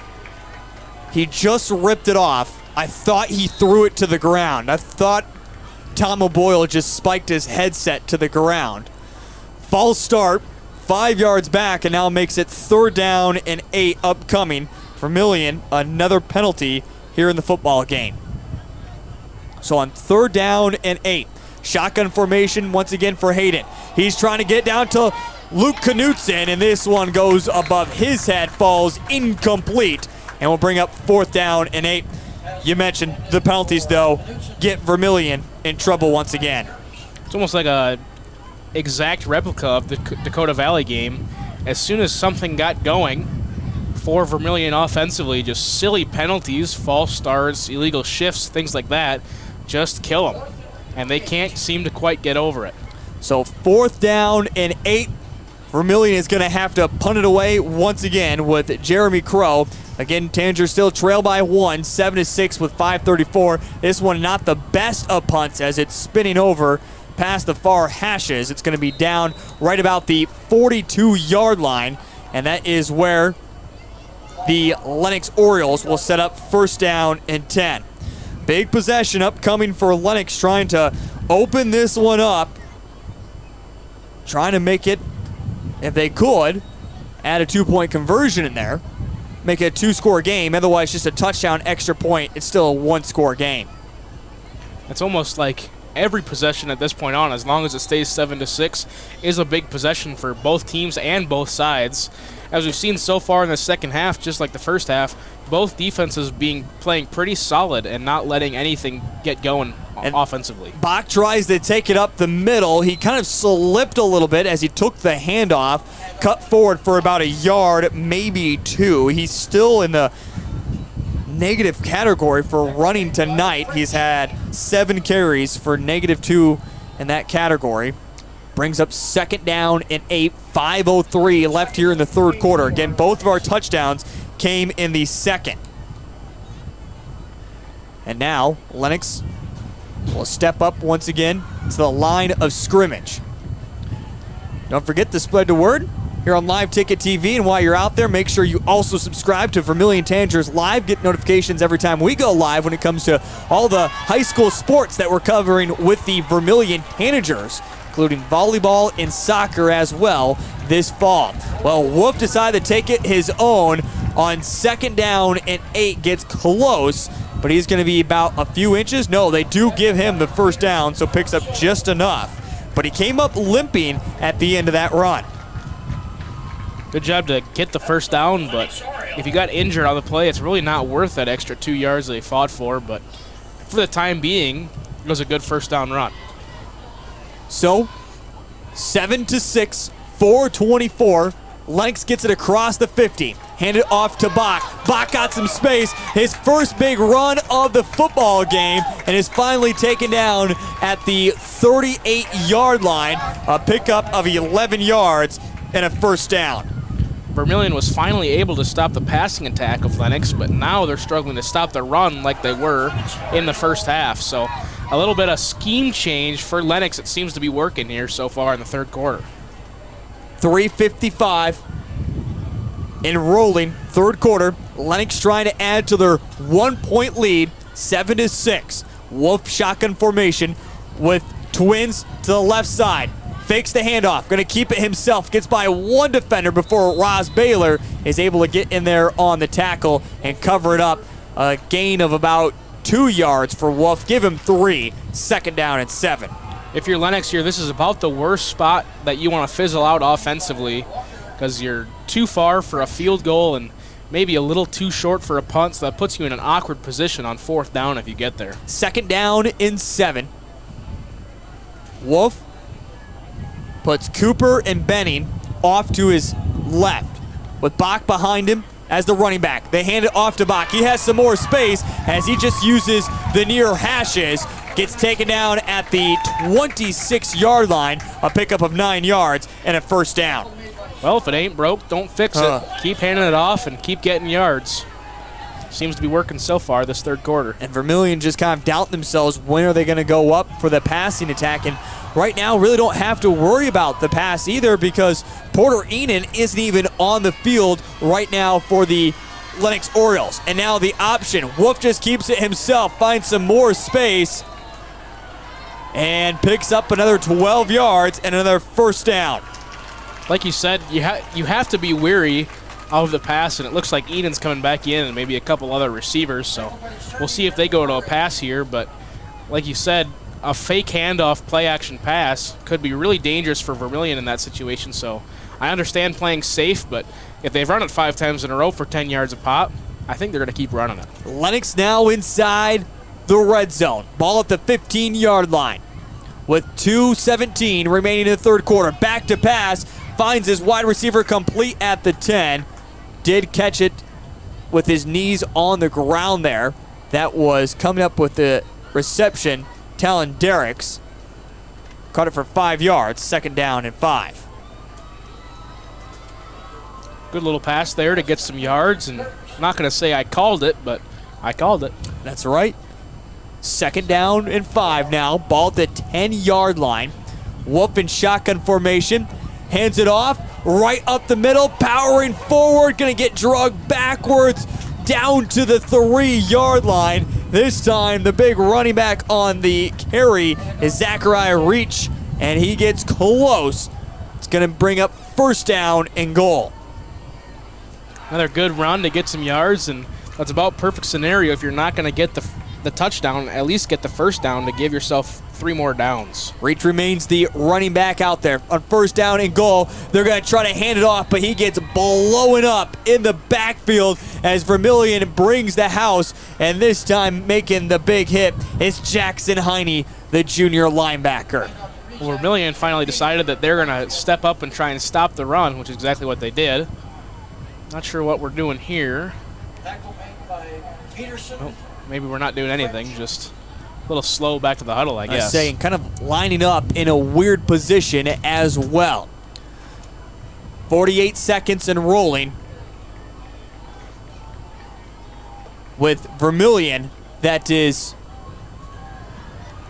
trying to hold on here. Hand off. This one is going to be Reach that gets maybe a yard or so and brings up now third down and goal.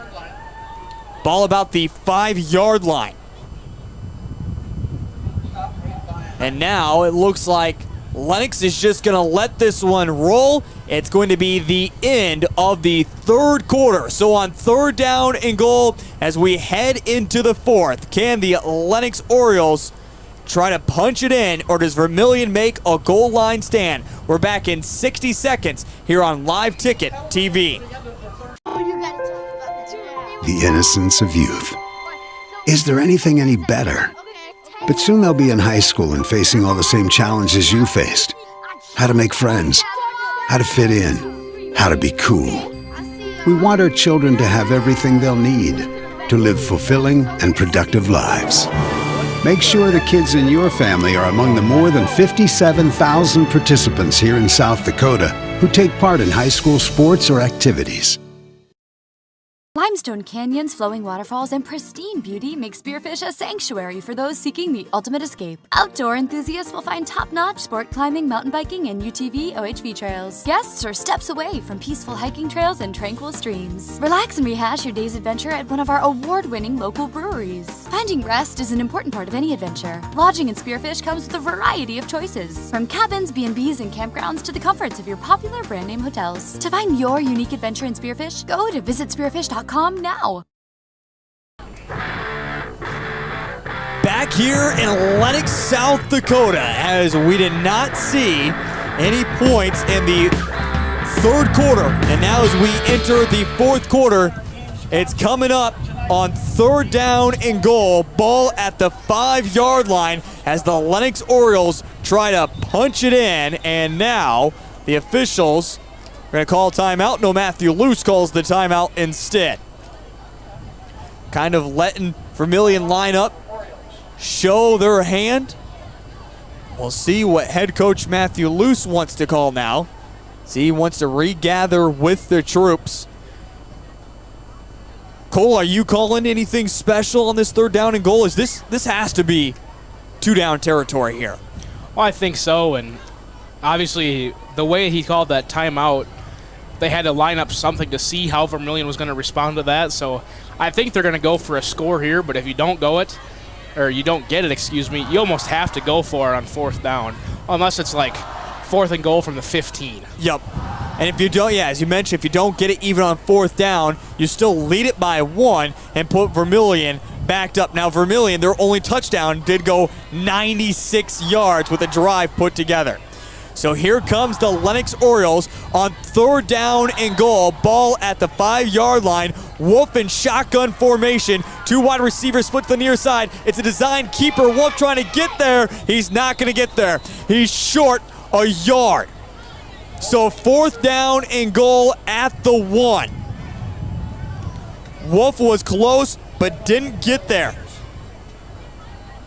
And as we just talked about, might as well keep the offense out there and try to punch this one in on fourth down and goal. I mean, you have to go it from here. It's fourth down and, 6 inches maybe?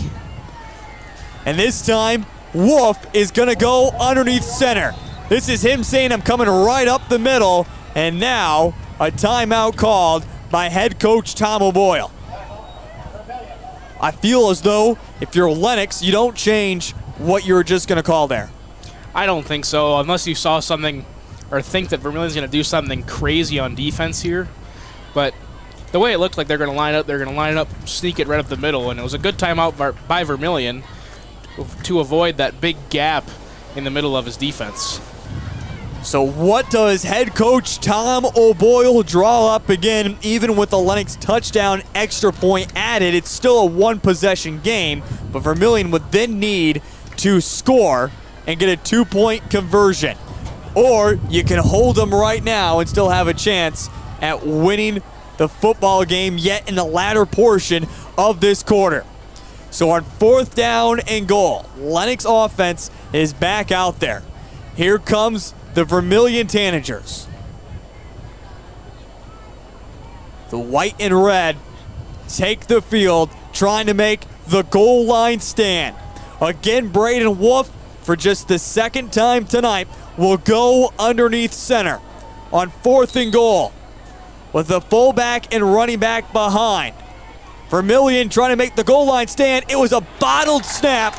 Touchdown. Vermillion gives up a crucial touchdown, and even more, Wolf bobbled the snap that went into his hands. And it's one of those deals where if you're Braden Wolf, even if you bobble the snap and drop it, you almost have to try and pick it up and go for it because you're so close. But it's good awareness by him to find the hole in the defense, and that was probably a play call where it's quarterback sneak, find the gap, is what our coach would call it. And quarterback gets to decide where he wants to run it. And in the end, they're able to add the extra point, and it's now the maximum 1-possession game. Lennox Orioles lead it 14-6 with 11:19 remaining in the ball game. We're back in 60 seconds here on Live Ticket TV. Agriculture is like no other business, which makes Farm Credit Services of America like no other lender. Owned by the farmers and ranchers we serve, our customers have a voice in how we work, a stake in what we do, and share in our success. Discover a lender that works for you at Farm Credit Services of America. This is what matters. This is beyond X's and O's. This is the difference mutual respect makes. This is what character looks like. This is what defines us in South Dakota. This is sportsmanship. School sports, it's not the outcome that matters most, but the way the games are played. This message presented by the South Dakota High School Activities Association and the South Dakota Interscholastic Athletic Administrators Association. Well, Braden Wolf able to get it done with his arm last week, has now done it twice with his feet. The Lennox Orioles now lead it 14-6 over the Vermillion Tanagers, and a kick that's going to go out of bounds. And a penalty flag, of course, that will come on. And Vermillion will set up in good territory to start this drive. And with the 11-18, certainly a need right now for Vermillion to come up with some points, knowing that at the moment they're at, the way this game has gone, you might get 2 more chances, if that, after this drive. Which is crazy to think about, because growing up playing 11B football, 8 minutes is one drive for one team. There was often times where you'd get 1 possession a quarter, so having 8 minutes to work with for Vermillion, they can probably get 2-3 possessions depending on how it goes. The freshman, Hayden Christopherson, is in. It's a low snap. He's going to hand it off to Jeremy Crow. Crow trying to get out to the near sideline as he tries to spin back in, loses his feeding. A pickup of 2 yards, 2nd down and 8. A good option decision there, just to hand it off, but it was good pursuit by Lennox to avoid the big play right away on 1st down. By the way, we have never seen Carter Skogsberg come back in, as he was injured earlier. Devin Steckleberg, the freshman left tackle, is in for the Vermillion Tanagers tonight. 10:42 and rolling. Shotgun formation once again for Hayden. Handed off to Jeremy Crow. He has absolutely no room there at the offensive line. Gets a yard, maybe 2. Brings up now 3rd and a long 6. Still a manageable 3rd down from this spot, and we'll see if it gets to 4th down what they decide to do. But right now, if you're Vermillion, you really don't need to get the 1st down here. You want to get about 4 yards would be perfect if you're not going to get the 1st down. Shotgun formation once again for Hayden on 3rd down 6. The blitz is on, and it was a good jump, but not able. A sack was Benning, and somehow Hayden, is still on his feet and able to pick up a 1st down. Holy Toledo, Hayden was going to be sacked in the backfield. Carter Benning missed a huge tackle. Hayden somehow escapes free and picks up 8 yards and a 1st down. Not really sure how that happened, but he turned an 8-yard loss into an 8-yard gain. So however it happened, I think he can do that as many times as he wants, according to Coach O'Boyle. The freshman, he certainly doesn't look like a freshman out there. 1 in motion, another low snap. Blitz is on once again. Hayden stands in the pocket looking downfield, and there comes the pass interference. Zone Robinson was probably a little too far away from it, but he was tied up with the defensive back there of Cooper, and it's going to be 15 yards, and Vermillion gets it past the 50-yard line. I think that's the right call in that situation. Obviously, the ball was a little ways away, but it looked like the receiver was turning back towards it and got caught up in the defense, so I think that's a pretty obvious call. Yeah, I think it might have been a little way from Zone Robinson, but he certainly, as you mentioned, did a great selling point of turning his body back to the ball to see where it was at and get a huge pass interference. Vermillion now has 1st down and 10. Ball at the 39-yard line. 9:35 here in the 4th quarter. And now another low snap once again. That's got to get fixed. It's been 1 low snap after another from Cole Chapman. Chapman, the sophomore center. Illegal procedure moves the Tanagers back 5 yards. Their 6th penalty of the night. I think they're starting to get thrown off a little bit by Lennox. They've gotten the timing down on the snap, so I think here would be a good opportunity, either here or the next play. Try a hard count. As long as your offensive linemen don't move, should get an easy 5 yards back. First down and 15, ball now at the 44-yard line. One in motion once again, and this time it's going to be offsides, as trying it again is Carter Benning. I don't like that from Carter. Like, you're trying to get a good jump, you're trying to time the snap, but you literally just were handed 5 yards to put Vermillion back. You just gave it right back to him. Don't do it. It's one of those plays where I think the player almost goes on his own there and tries to jump it again, and just to see if he can cause some havoc. And whether it was on purpose or not for Vermillion to snap it late, it worked out for him to get their 5 yards back. So now first down and 10 once again. Back to pass is Hayden. He wants to find Luke Knutson. Knutson just started coming back and let it go off of his fingertips. They're going to call defensive holding, it looks like, on the Lennox Orioles. That's what it's looking like. See if I can get a replay here to see if we can see it. Oh, there's a little jersey tug. I don't know if it was enough, but if you're Vermillion, you'll take it. Cole Larsh with the replay here as well. But that's also another 15 yards. Wowzers. And now Vermillion has it first down and 10 at the 24-yard line with 9:29 remaining here in the ball game. Shotgun formation once again for Hayden, who's trying to take this one over. And now, are we going to play football anymore at this point? Well, the referee blew his whistle to get the ball set. One of the offensive linemen decided that was the snap count. I don't know if it was. I don't really know what's going on here, but there's been about, 5 penalties so far? 5 straight penalties in the row that have now just moved the football down the field. And at points moved it back 5 yards for the Vermillion Tanagers. I've never seen 5 penalties in a row without an official play happening. First down and 15. Hayden takes the snap, fakes the handoff to Jeremy Carroll, finds some space over at the far hashes, and now we're going to see another penalty flag come in. This one's probably going to be late hit. Yep, it's going against the Lennox Orioles. And they had bottled up Jeremy Crow, who didn't have the football, and there was 3 Lennox Orioles there, and they just kept pushing him backwards and then finally tackled him. They call it a personal foul. So this is going to be take the 10 yards that Hayden just picked up running the football, and then they're going to bring it half the distance. So it now sets up first down and goal for the Vermillion Tanagers. Or no, I'm sorry, just outside. First down and 10, ball at the 12-yard line. Looks like it's about on the 10.5 from our angle here.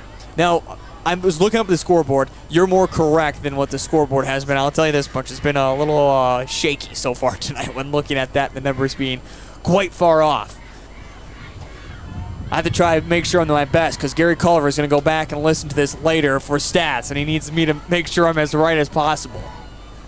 So now, first down and 10. 9:22.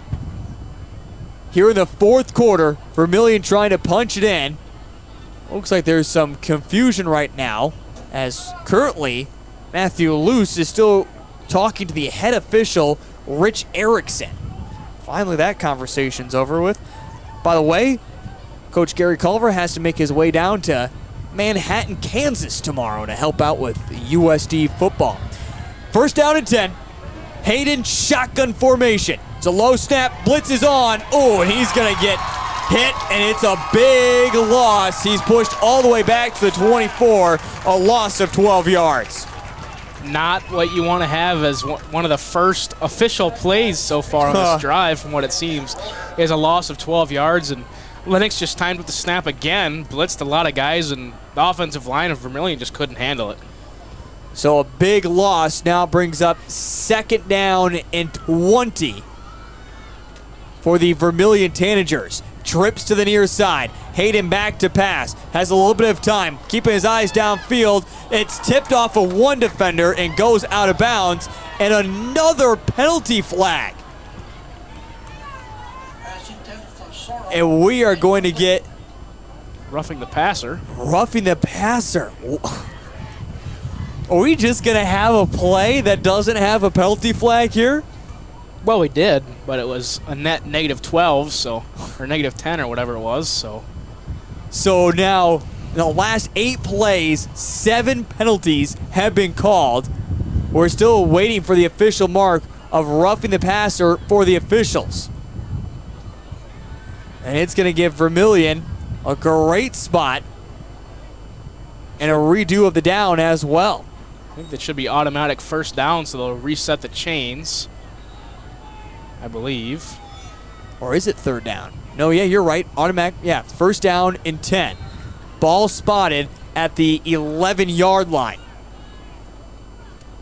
Claps the hands together. Hayden back to pass once again. Looks to the end zone, and this one is dropped. Trillian Sorrell had his fingertips on it, but its drop falls incomplete. That's incomplete. We gotta love when the listeners interact. Hey, I mean, this has, and the funny part is, I know one of these officials. I'm certainly gonna give him some crap a little bit later on about can we just make this game move along? Now, he hasn't been throwing a lot of the penalty flags, and for right now, I shouldn't complain too much because it really has helped Vermillion on this drive. And now a little bit of cramping as we have an injured Oriole down on the field. As you can see on our camera angle, right there on the right side, and the Vermillion Tanagers together as a team in the huddle right now. By the way, Carter Skogsberg is just currently sitting on the bench by himself, along with, I believe, I don't know if that's Amy Richardson, the trainer, or not. Doesn't quite look like it. By the way, cramping up there was Lance Spieler, the senior linebacker. He gets up underneath his own power, still kind of trying to shake that leg out. Something else coming in this football game that I mentioned earlier, but haven't repeated it often. Lennox does not go both ways with a lot of guys. In fact, they have 9 different guys that come in and out. For Vermillion, it's basically everybody is out there playing the entire time. Now get breaks, but not a whole lot. And that's how we played at Mount Vernon Plankton, is you basically almost always played both ways. Yep. And if you didn't, you were out for either one possession or one play, and you're right back in there. So now, 2nd down and 10 upcoming for the Vermillion Tanagers. Ball at the 11-yard line. Hayden claps his hands together, looking to pass. He's going to get hit, and it throws it right into the hands of the Lennox Orioles. Wyatt Bolt is running as fast as he can, and it's going to go back for a pick 6. I'm sorry, Zachary Reach comes up with the pick 6, and Lennox extends their lead 20-6. Unfortunate there for Vermillion. You finally gave yourself a chance, and they just couldn't handle the pressure that was put on by Lennox the entire drive, really. I mean, they lucked out with a lot of penalty calls, but ultimately it came down to they couldn't stop Lennox's blitzing linebackers, and that's exactly what happened, and kind of a desperation throw up in the air did not end well. Yep. You can't blame the freshman quarterback. He did all that he possibly could. A pick 6 for 90 yards. Extra point is up and good. And with 8:19 remaining here in the ball game, Lennox now leads it 21-6 over the Vermillion Tanagers. Step aside. We're back in 60 seconds here on Live Ticket TV.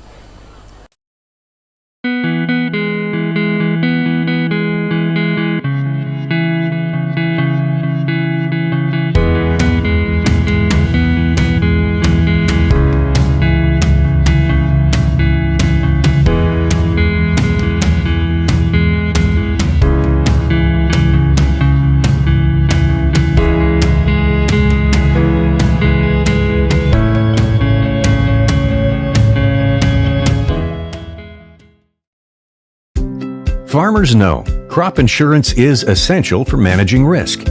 It's also valuable for maximizing revenue.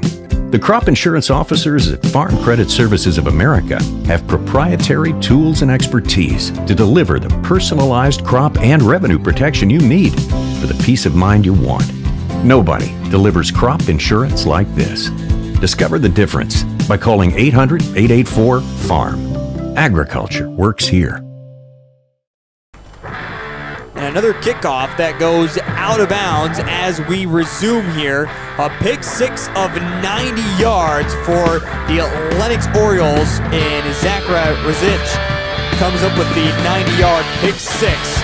And now the Lennox Orioles lead it 21-6 over the Vermillion Tanagers here in the fourth quarter with 8:19 remaining in the football game. Again, the kickoff went out of bounds. Another penalty against the Lennox Orioles will now bring up first down and 10. Ball spot at the 35-yard line for the Vermillion Tanagers. Hayden back to pass once again. This one is going to be completed over to Zone Robinson, and he's spun down, but a completion of 6 yards, second down and 4. Like we're kind of talking about off the air, that last drive is about worst case scenario there for Vermillion. You get yourself down a chance, you drive all the way down the field, and just a desperation heave that pick six, even just an interception that he goes down, and obviously interception isn't good, but in that situation it's a lot better than the pick six. 7:44 here in the fourth quarter. This game's not over with yet. Vermillion still has an opportunity, but they need to get going. A handoff to Jeremy Crow as he just gets back to the line of scrimmage, and will now bring up third down and 6. Third down and 3. You're looking at it backwards, I think. He did pick up a few yards. Yes. Well, I saw it before I looked down my stat sheet there. It didn't look like he picked up anything. The officials were marking at. So, 17 carries, 132 yards, but again, 10 carries for 118 is what Crow was at halftime. On third down and 3, Hayden back to pass. He makes this a quick look. He never really looked over to his intended target. He just knew where he wanted to try to force that, and that's exactly what he did. And that's one of those, you could call them freshman moments. Yep. Not a whole lot of experience late in the game. You pick one guy you're going to throw it to, and you just lock on him right away, and Lennox was able to key on that and target the receiver he was trying to target. So now on fourth down and 3. Hayden puts Jeremy Crow kind of around in motion. Needs to pick up the first down on fourth down. It's quickly over to Zone Robinson, who let slip through his hands, falls incomplete. Turnover on downs. And we're going to see the water timeout, so we'll step aside. We're back in 60 seconds here on Live Ticket TV. We hope you are all enjoying the student productions of your school. Tonight's event and every event produced by your school during the school year are created, filmed, and produced by the students you love to follow and support. Become a booster of your school's live event coverage by becoming a sponsor. It's a great way to show your support of the athletes and students in your community. As a sponsor, you'll get great visibility for your business, organization, or family by supporting the live productions of your school. The innocence of youth. Is there anything any better? But soon they'll be in high school and facing all the same challenges you faced. How to make friends, how to fit in, how to be cool. We want our children to have everything they'll need to live fulfilling and productive lives. Make sure the kids in your family are among the more than 57,000 participants here in South Dakota who take part in high school sports or activities. We're back. Well, back here in Lennox, South Dakota, as the Orioles on first down and 10 come out right away with the passing play, able to pick up a nice 7 yards or so, making it a manageable second down and 3. Play does go out of bounds, though. So we'll stop the clock for a moment.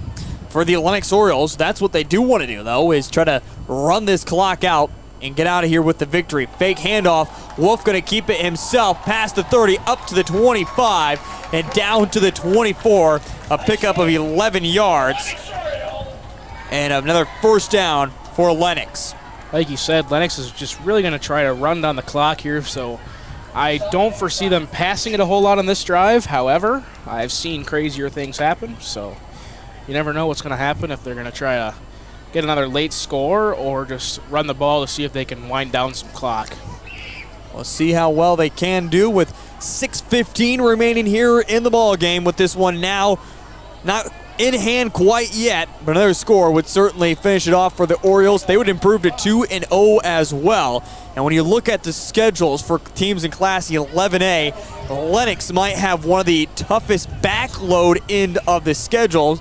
In fact, looking ahead, things do seem a little bit easier before things get really tough for the Lennox Orioles the last 4 or 5 games of the season. A pickup there from Bach of about 6 yards.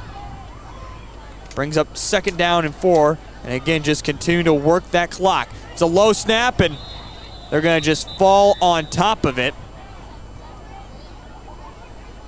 Loss of about 4 yards or so. 5 yards. 3rd down and 9. Good job preventing disaster there, and ultimately, it's just another play that winds down the clock. So maybe it was designed. Who knows? I doubt it, but you never know. As you mentioned, that's all it does is give Lennox more and more time to work this clock on senior night. First home opener for the Orioles, leading it 21-6 with 4:54 remaining here in the football game. Ball at the 23-yard line. Hand off to Zachariah. He finds some space down to the 15. Looks like he's going to be just short of the first down, but a pickup of 9 yards brings up 4th down and inches. And even Lennox is out there saying, offense, stay out there. We want to pick this one up. It's one of those deals where I don't know how much time is left. I'll look quick. 4:26 left to go. But if you get this first down, then you can wind some more clock down, and ultimately, I think what they're going to do is wind it down, take a timeout, and kick a field goal. Or wind it down, take a timeout, and go for it. Who knows? A field goal would extend it to that 3-possession lead. But the way Vermillion has played football tonight, I don't know. I'm more of a risk taker here. I'd go for it. I would say, let's keep this game in our hands. Let's get the victory. Let's keep the offense out there, especially on 4th down and 1. I mean, if we're talking 4th down 6, maybe something longer, then yeah, kick the field goal. But right now, 4th down and 1, pick up another first down, keep working this clock, go home with the victory tonight here in Lennox. I think ultimately, either decision is probably the right decision, because if you kick a field goal, you're probably going to get points out of it, and the way your defense has been playing, Vermillion's not going to score. Whether it's been Lennox's defense or Vermillion's offense this second half, Vermillion's just probably not going to get very far, but who knows, they might prove me wrong and score 2 times in the last 4 minutes. And it looks like the offense is going to stay out there, trying to pick up a first down on 4th down and 1. Wolf in shotgun formation with twins to the left side. Takes the snap, fakes the pitch to the outside. He stretches for the first down, and I think with his second effort, he just got there. The way it's looking, it's going to be close. See where they spot it. I think he just got to the 15 where he needed to get for the first down. Looks like a measure. Gonna bring the chains out. How about this one? Beersford receiving votes beat number 3 Canton tonight, 7-6. Wow. That one, of course, right down the road from us over in Canton. In other action, Del Rapids beat Belfouche 45-20. Hot Springs beat Lakota Tech 54-0. Dakota Valley all over Chamberlain 40-8. Madison beat Millbank 41-6. Just short. Just short So it's going to be a turnover on downs, and it will be Vermillion football with 3:59 remaining here in the football game. A lot more games in Class 11A have also gone final. West Central just holds on to beat Sioux Falls Christian 27-24. And as we heard earlier, Tri-Valley whomped on Custer 43-0. Well, Vermillion, they need some big plays. They need a lot of big plays in a hurry. The freshman quarterback back to pass. This one well over the head of his intended target, falls incomplete. 2nd down and 10. Like you said, Vermillion really wants the big play, but ultimately there's not a 15-point play in football. You need to get a drive going, a couple big plays, 15-yard plays in a row, give yourself a chance. Right now, I think the mentality is they're trying to go for a touchdown on one play, but ultimately it's not going to work against Lennox. 3:55, 4th quarter. Hayden Christopherson, low snap, able to pick it up off the grass. He's going for the home run ball to Trillian Sorrell, who catches it, breaks free from his defender, scoots by another, and down to the 47-yard line. It's a pickup of 37 yards and a 1st down. I think the Vermillion is just going to keep making me eat my words here, but like I said, you just need a couple big plays on this drive, give yourself a chance. Now it's a lot more manageable to try and drive down the field and get a touchdown in this last 3.5 minutes. They have to get going. 3:35 and rolling here in the 4th quarter. Hayden Christopherson standing at the 47-yard line. Goes on 2. It looks like he got a couple of the Orioles to jump, or was it a false start?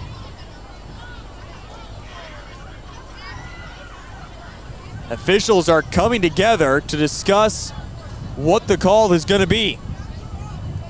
Is it another penalty against Lennox, or did Vermillion Tanagers get themselves in trouble on the on-2?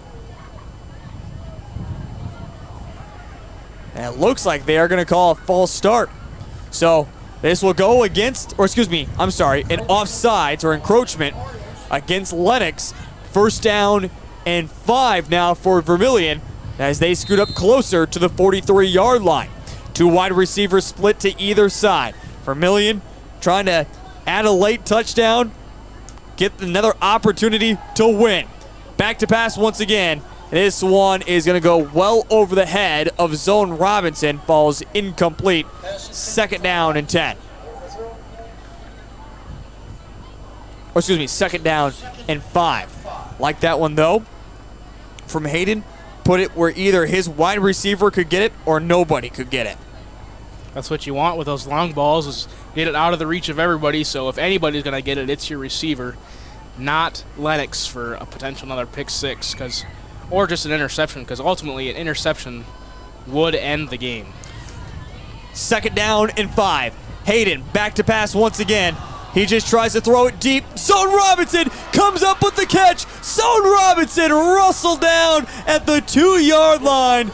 It's a play of 41 yards, and it's 1st down and goal for the Vermillion Tanagers. That's a good play and all, but Vermillion has to get up to the line to use as little bit of clock as they can to finish out this drive.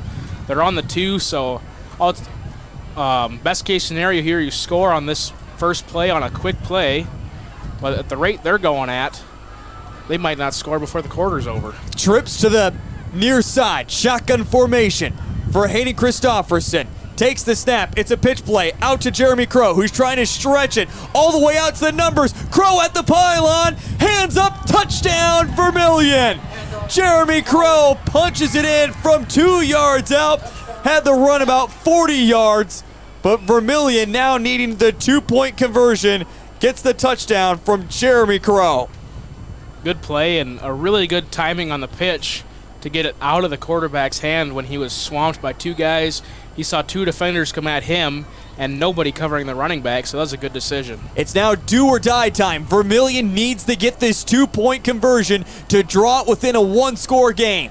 Back to pass is Hayden. Pump fakes once, and it's going to be intercepted, and that will end the play.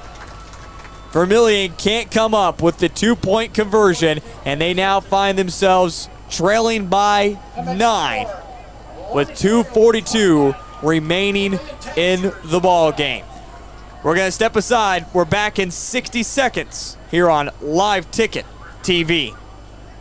Limestone canyons, flowing waterfalls, and pristine beauty make Spearfish a sanctuary for those seeking the ultimate escape. Outdoor enthusiasts will find top-notch sport climbing, mountain biking, and UTV OHV trails. Guests are steps away from peaceful hiking trails and tranquil streams. Relax and rehash your day's adventure at one of our award-winning local breweries. Finding rest is an important part of any adventure. Lodging in Spearfish comes with a variety of choices, from cabins, B&Bs, and campgrounds to the comforts of your popular brand-name hotels. To find your unique adventure in Spearfish, go to visitspearfish.com now. Agriculture is like no other business, which makes Farm Credit Services of America like no other lender. Owned by the farmers and ranchers we serve, our customers have a voice in how we work, a stake in what we do, and share in our success. Discover a lender that works for you at Farm Credit Services of America. Well, Vermillion is able to get on the scoreboard in a hurry. In fact, in just under 2 minutes after the turnover on downs from the Lennox Orioles, Vermillion responds back with a 2-yard rushing attack from Jeremy Crow, but it was all set up in play by some big pass plays to Sorrell and Zone Robinson, including Zone Robinson catching one for 41 yards. And now the onside attempt is upcoming as Luke Knutson is out there to kick for the Vermillion Tanagers. The Tanagers need to recover this one. And whoa. Well, I know Luke is a soccer player, and he just put that one in the bottom right corner. That's a goal in soccer, but in football, it doesn't give our team any opportunity. Not exactly what you want on their onside attempt, but maybe it's one of those things where they haven't practiced it much. I know, second week of the season, second game. Onside kick is probably not one of those things that you practice a whole lot during practice, because the first couple of weeks you're trying to focus on your fundamentals and things like that, but that's not what you want to see. Yeah, it doesn't even give the team a chance there on the kick. So now, first down and 10. By the way, Vermillion has 2 timeouts remaining in the football game, so they can stop the clock twice. It's a handoff to Bach, who's got some space.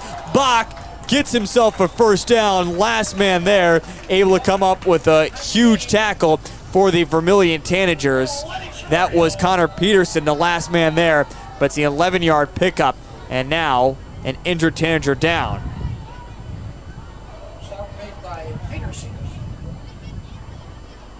Tanagers have another player down right now, cramping. Can't quite tell who that is. Is Gary Culver saying breathe there? Breathe? No, it's not quite breathe. I was never good at reading lips. Yeah, I'm not either. See, we got a little TV monitor in here, which is really different. Got a TV monitor, got our laptop monitors. We're more and more Live Ticket TV is turning into our own TV crew. That was something like that, yeah. Baylor who came up with the cramping. Now, that's what I thought it was, but it wasn't for sure. He does run over to the sideline underneath his own power. Now, with the cramp, Vermillion did not call a timeout, and the officials blow the whistle to start the clock once again. So the clock is right now moving with 2:20 and rolling here in the ball game. 21-12.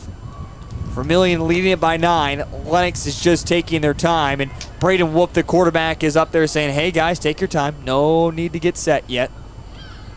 All right, here we go. He's just going to wait for the back official to start counting it out so he can watch him. Now takes the snap, going to hand it off to Bach once again. Bach gets close to the 50, a pickup of about 4 yards. Second down and 6.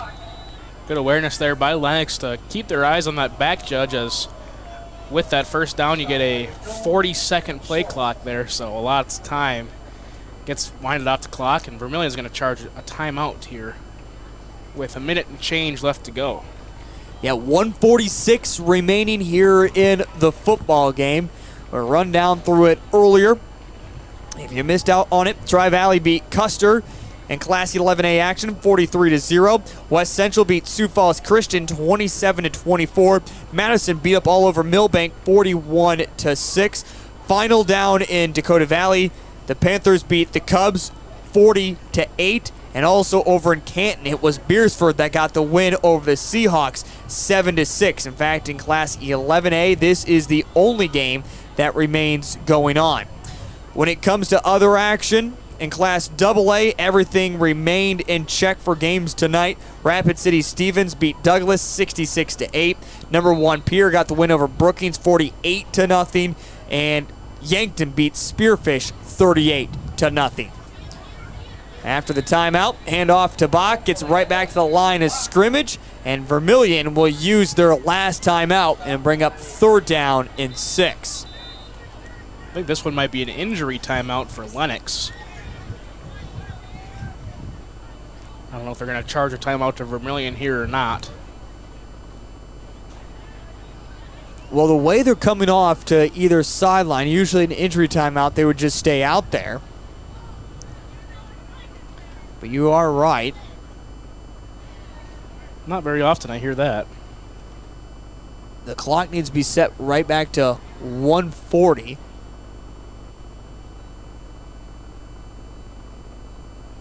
So they'll put 100 seconds remaining in the football game. And Bach was the injured player there, but he's getting up and walking off on his own power.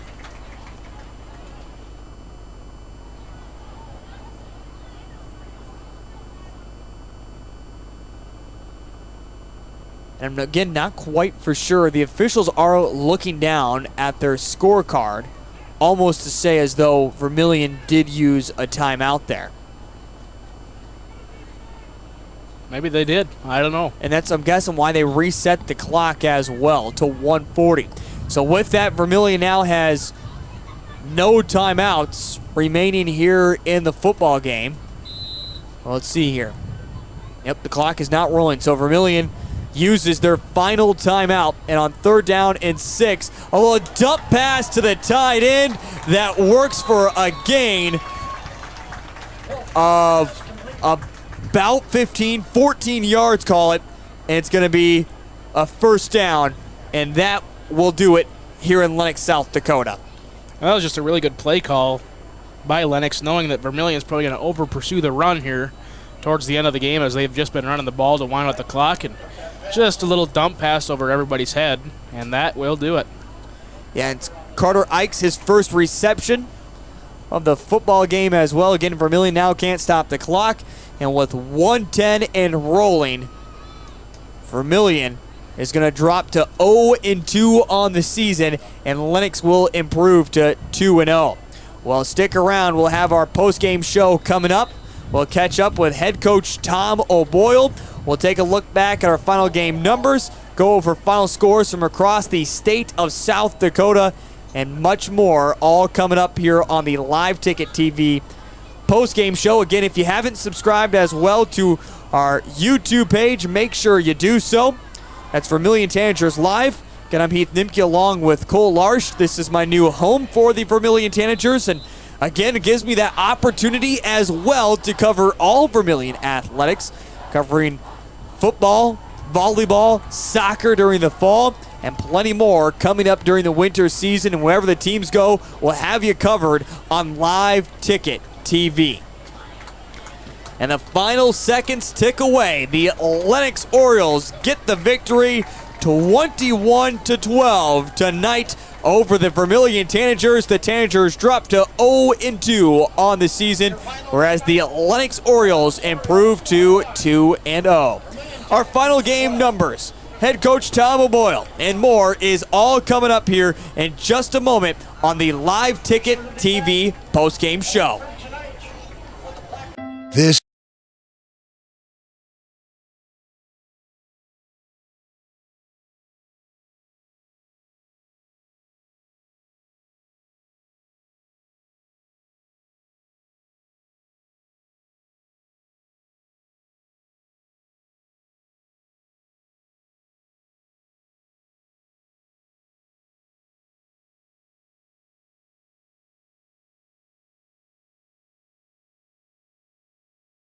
This is what matters. This is beyond X's and O's. This is the difference mutual respect makes. This is what character looks like. This is what defines us in South Dakota. This is sportsmanship. School sports, it's not the outcome that matters most, but the way the games are played. This message presented by the South Dakota High School Activities Association and the South Dakota Interscholastic Athletic Administrators Association.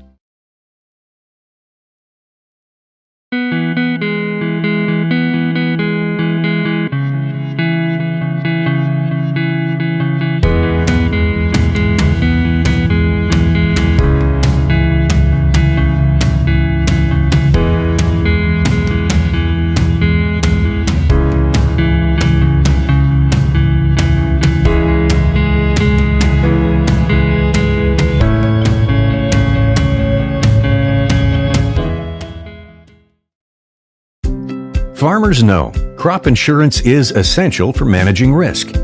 It's also valuable for maximizing revenue. The crop insurance officers at Farm Credit Services of America have proprietary tools and expertise to deliver the personalized crop and revenue protection you need for the peace of mind you want. Nobody delivers crop insurance like this. Discover the difference by calling 800-884-FARM. Agriculture works here. We hope you are all enjoying the student productions of your school. Tonight's event and every event produced by your school during the school year are created, filmed, and produced by the students you love to follow and support. Become a booster of your school's live event coverage by becoming a sponsor. It's a great way to show your support of the athletes and students in your community.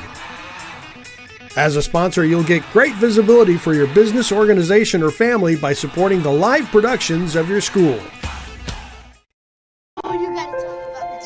The innocence of youth. Is there anything any better?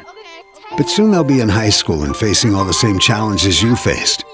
How to make friends, how to fit in, how to be cool. We want our children to have everything they'll need to live fulfilling and productive lives. Make sure the kids in your family are among the more than 57,000 participants here in South Dakota who take part in high school sports or activities. Well, back in Lennox, South Dakota here on Live Ticket TV. As for the Vermillion Tanagers, not the start to the season that they were hoping for as they dropped to 0-2 tonight. Welcome back to Lennox, South Dakota. I'm Heath Nimke along with Cole Larsh. This is your home for Vermillion Athletics, volleyball, soccer, and football all during the fall season. You can find it on Live Ticket TV. In fact, have you downloaded the app yet? Make sure you do so. And when you do, mark Vermillion as your favorite team. Every time we go live on Live Ticket TV, you'll get a notification on your way to watch sports, including if you missed it last night. Oh my goodness, how about a sweep from the volleyball team? It was some exciting action that we saw, and including the first and third sets, they had to go to extra scoring. And by the way, of course, all these games are right there on YouTube as well. So if you'd like to go back and watch any of the action that you missed, you can always find those games right there as well with Live Ticket TV and Vermillion Tanager streaming. Well, as we mentioned, final one here. Score goes 21-12 as the Lennox Orioles improved to 2-0 on the season. Led in way by the end, a balanced attack, but those rushing numbers look a whole lot better when you're able to run out the clock against the Vermillion Tanagers. Bring back in my broadcast partner once again, Cole Larson.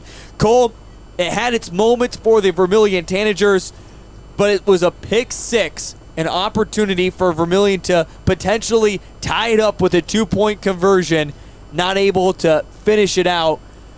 Tough one for Vermillion, especially with the way this younger squad played tonight. Yeah, I think they played pretty good throughout the whole game. You know, obviously they're going to have their moments. That's just how football goes. But they had quite a few chances that they just didn't quite capitalize on. Like you said, get down all the way down to about the 5-yard line and throw a pick six. Just couldn't get anything really going offensively. Silly penalties. It's almost exactly like the Dakota Valley game. Their defense gave them a chance. I mean, you held Lennox to 21 points, and one of them was a pick six, so really you held Lennox to 14 points. And if your offense can't capitalize when you hold a team to 14 points, there's not a whole lot you can do defensively to change that. It just comes down to their execution on offense. It was a little lacking. Young squad, I understand, but just some plays that you can't make in high school football. Well, Vermillion going to have to certainly regroup and recollect themselves, as again they dropped to 0-2 on their season. Also right now, Washington and crutches back to the far sideline. Carter Skogsberg, he's an injury that's missed out. And Vermillion as well. What's going now into week 3? What are the question marks going to be around that with having a quarterback with Ty Hertz, who's been out for the first 2 games? And we saw Sean Doan, the second string quarterback. He played not even a complete quarter tonight before he was removed. What is this quarterback carousel going to be for the Vermillion Tanagers moving forward, especially as we head into week 3? I think it's going to come down to no matter who it is, how old you are, how experienced you are, you have to win your spot. And we kind of saw that today. Second string quarterback goes out. Third stringer comes in and plays pretty good. But then he starts struggling a little bit. So it comes down to, is your original starter, your second string quarterback, going to come back and play? Is the first string quarterback coming back after 2 weeks? Is he going to start next week? Ultimately, it's a really hard choice for the coaching staff of Vermillion, but it comes down to who's going to win the spot. And it honestly, at this point, it could be anybody. I don't know. It will certainly have a lot of question marks, a lot of questions yet to be answered for the Vermillion Tanagers. Again, great to have you along here on Live Ticket TV. Let's take a look at our final numbers. As first, for the Lennox Orioles in the passing game, Braden Wolf goes 14 of 29 for 147 yards, no touchdowns, and 2 interceptions. Speaking of Wolf, he also carried the ball 16 times for 65 yards. Ashton Bach got going late. He had 12 carries for 39 yards. In total, 111 rushing yards tonight for the Lennox Orioles.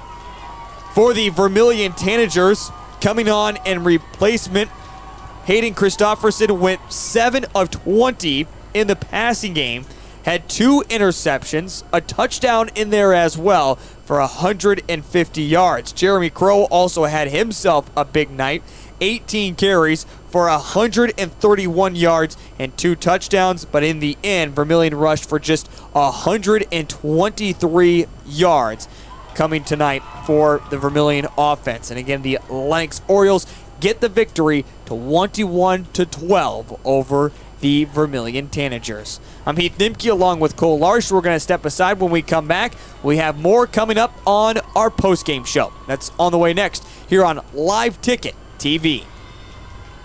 Limestone canyons, flowing waterfalls, and pristine beauty make Spearfish a sanctuary for those seeking the ultimate escape. Outdoor enthusiasts will find top-notch sport climbing, mountain biking, and UTV OHV trails. Guests are steps away from peaceful hiking trails and tranquil streams. Relax and rehash your day's adventure at one of our award-winning local breweries. Finding rest is an important part of any adventure. Lodging in Spearfish comes with a variety of choices, from cabins, B&Bs, and campgrounds to the comforts of your popular brand-name hotels. To find your unique adventure in Spearfish, go to visitspearfish.com now.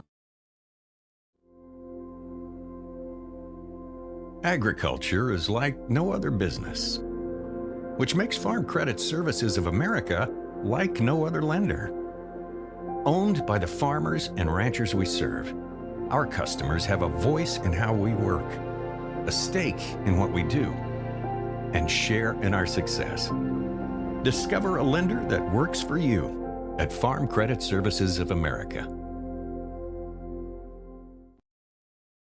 This is what matters. This is beyond X's and O's. This is the difference mutual respect makes. This is what character looks like. This is what defines us in South Dakota. This is sportsmanship. School sports, it's not the outcome that matters most, but the way the games are played. This message presented by the South Dakota High School Activities Association and the South Dakota Interscholastic Athletic Administrators Association. Back here in Lennox, South Dakota, here on the Live Ticket TV postgame show, as the final score tonight belongs to the Lennox Orioles as they improve to 2-0, beating the Vermillion Tanagers 21-12. Get to come here on our post-game show. We'll catch up with head coach Tom O'Boyle. That's on the way here in just a moment. But as we've been talking about it tonight in final scores, Tri-Valley beat Custer. Again, Tri-Valley, a Class 11B team, beat Custer tonight 43-0. And in a close game, number 1 West Central held on to beat Sioux Falls Christian 27-24. It was Madison all over Millbank 41-6. Dakota Valley beat Chamberlain 40-8. Hot Springs beat Lakota Tech 54-0. Del Rapids beat Belfouche 45-20. And again, Beersford beat Canton 7-6 in a close game there. We'll get you to Cole Larson Class 11B scores here in just a moment. In Class 11 AA, number 1 Pierre beat Brookings 48-0. Watertown beat Huron 34-19. Number 3 Yankton beat Spearfish 38-0. And that is the final scores from AA in the area. Over in 11B, Cole, what do we all have? As you said, Tri-Valley defeated Custer 43-0. Jim River defeated Miller Highmore Herald 18-0. Number 2 ranked Bridgewater Emory Ethan defeated Clark Willow Lake 18-7. Flandreau defeated Parker with a final score 8-2. Wow. Not the craziest final score I've seen. Wow. One of the craziest final scores I've ever seen, 2-0. Is that a forfeit score, though? No. Wow. The game was played. Final score 2-0. Wow. Dual defeated Sisseton 47-12. Hot Springs defeated Lakota Tech, as you said, 54-0. Number 3 Elk Point Jefferson lays the hammer on number 4 Sioux Valley, 50-0. Wow. Groton defeats Dakota Hills 57-0. St. Thomas More defeats Rapid City Christian. St. Thomas More, the number 5 rank, 27-14. Number 1 Winner takes care of Webster 62-8. Receiving votes, McCook Central Montrose defeats Baltic 54-0. And receiving votes, Aberdeen Roncalli defeats Redfield 23-6.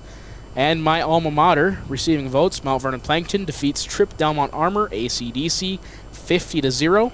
Games yet to play tomorrow. Wagner takes on Mobridge Pollock, and Woonsocket Weston Springs Sanborn Central takes on Lead Deadwood. A couple other games in the Class 9 area. Parkston beat Woolsey Wessington tonight, 40-21. It was also Gregory that beat Platte Geddes 27-6. Number 2 Avon fell to Freeman Marion Freeman Academy 34-22. Again, those are scores from around the area. Also, number 1 Canastota fell to Viber Curley tonight 20-4. Those are scores from 9AA in the area. So some good scores all around the state of South Dakota. Some unexpected scores as well. Another big one down in 9A. Irene Wakanda beat Centerville 38-28 here in the area. And those are your score updates from across the state of South Dakota. We're going to step aside for one final timeout. And when we come back, it's head coach Tom O'Boyle. That's on the way next here on Live Ticket TV.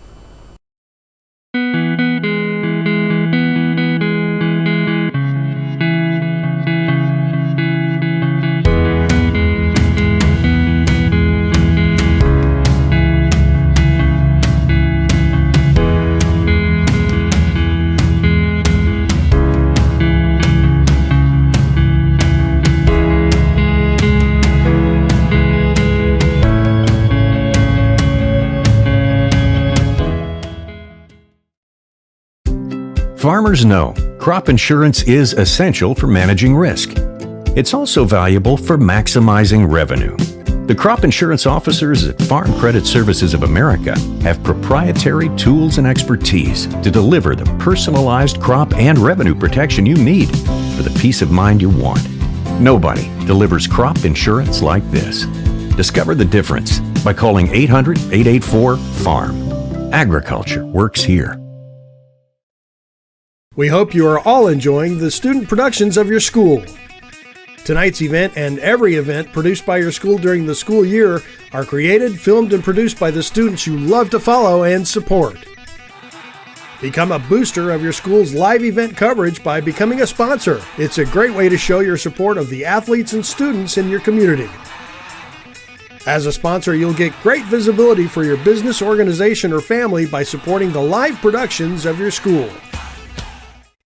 The innocence of youth. Is there anything any better? But soon they'll be in high school and facing all the same challenges you faced. How to make friends, how to fit in, how to be cool.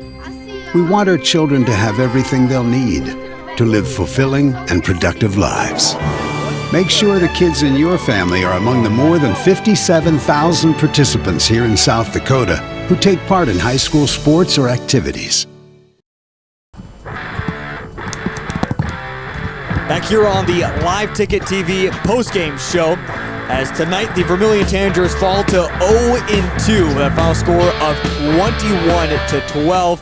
And for Vermillion, they get close once again. Opportunities late here in the ball game, but just not able to finish it off. And if you can take victories with the heart and the effort of the Vermillion Tanagers the way they played tonight, Vermillion is 1-1. But that's not how it necessarily works. You have to finish football games. And now joined here on the postgame show with head coach Tom Boyle. Coach, I know a couple different opportunities there for your team to finish once again.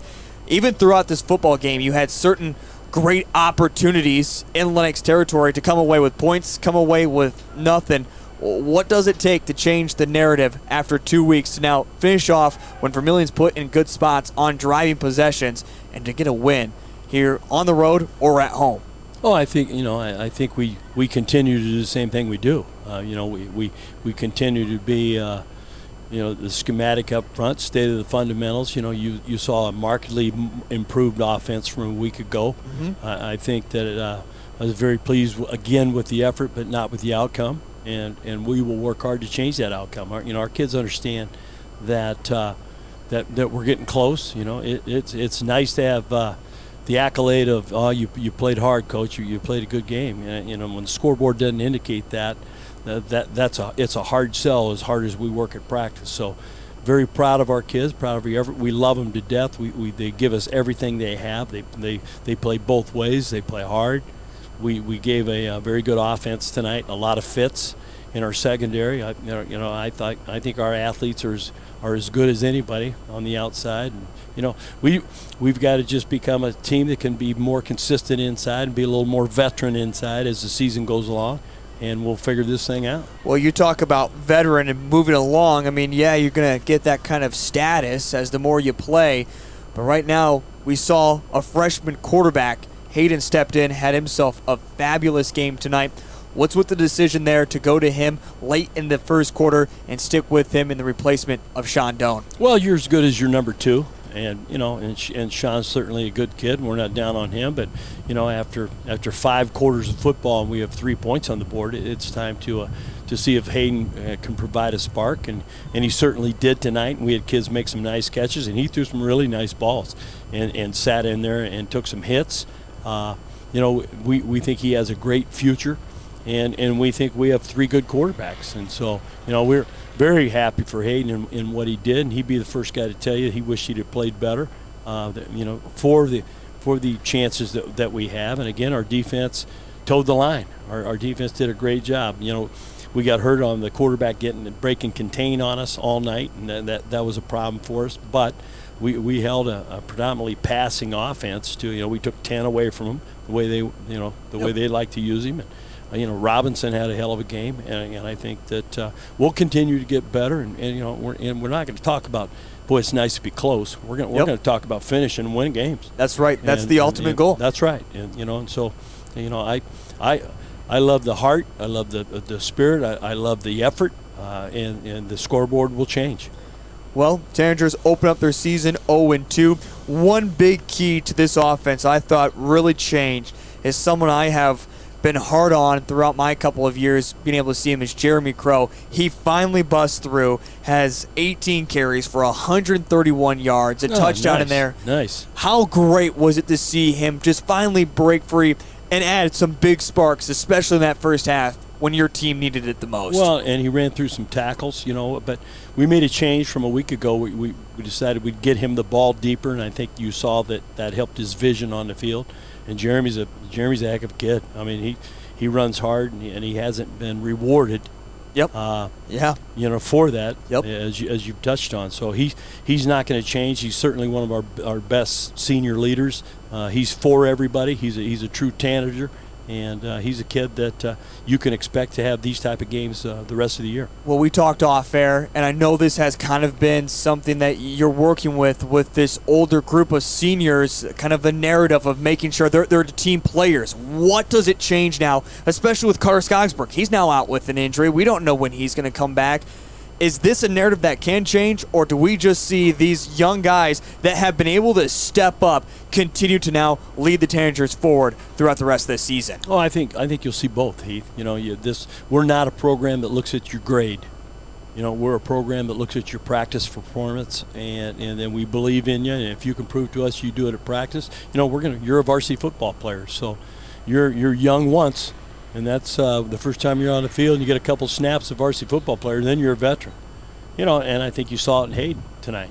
Yep. He got better as the game went on. He grew a little more confident. Coach Joey Nelson and Coach Louis Budmeyer do a heck of a job with our quarterbacks every day. And, we're in good shape. And we're 0-2, maybe. That'll soon be righted. We're getting better, we're getting closer, and we get to play at home next week, so we're excited about that opportunity. Millbank got throttled tonight, by the way, 41-6. It wasn't even close against Madison, so they're going to come in hungry. We saw them last year as the 7th seed, spoiled our excitement and opportunity to go play for a state title in our own dome. What's the narrative now of getting ready for the Millbank Bulldogs, knowing what they're capable of and knowing how hungry they are for a win, too? Well, don't count us out for being hungry. And I'll guarantee you we're going to show up with like a dog that hadn't eaten for a while. So, I know Coach Allmendinger will do a great job and have his team ready. Obviously he's a different team than what he was a year ago.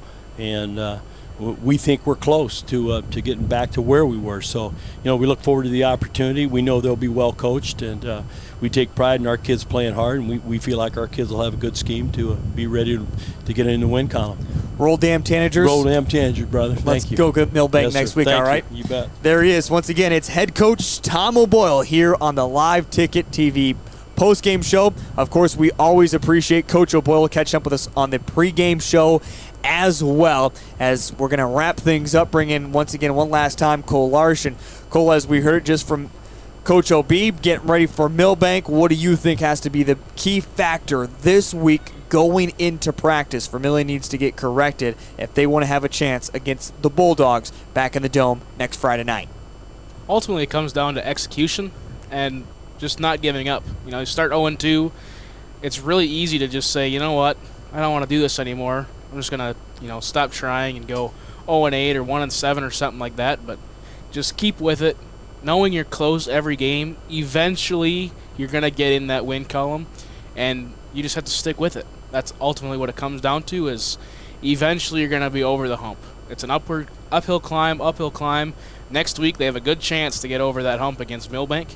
They just have to come hungry and ready to play. And a lot of unknowns going into next week as well. Who's going to be the starting quarterback, and exactly how is the offense going to look as well? And injuries, how much do those play a factor? And players coming back from COVID, what's all this going to look like?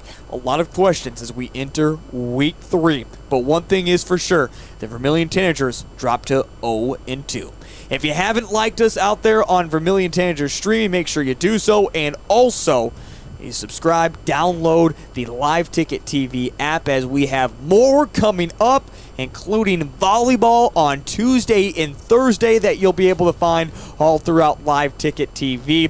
Volleyball back on the road on Tuesday. We'll have that covered, and also on Thursday we'll have you covered for more volleyball back at home. And then, of course, it's Friday Night Football once again inside the Dakota Dome.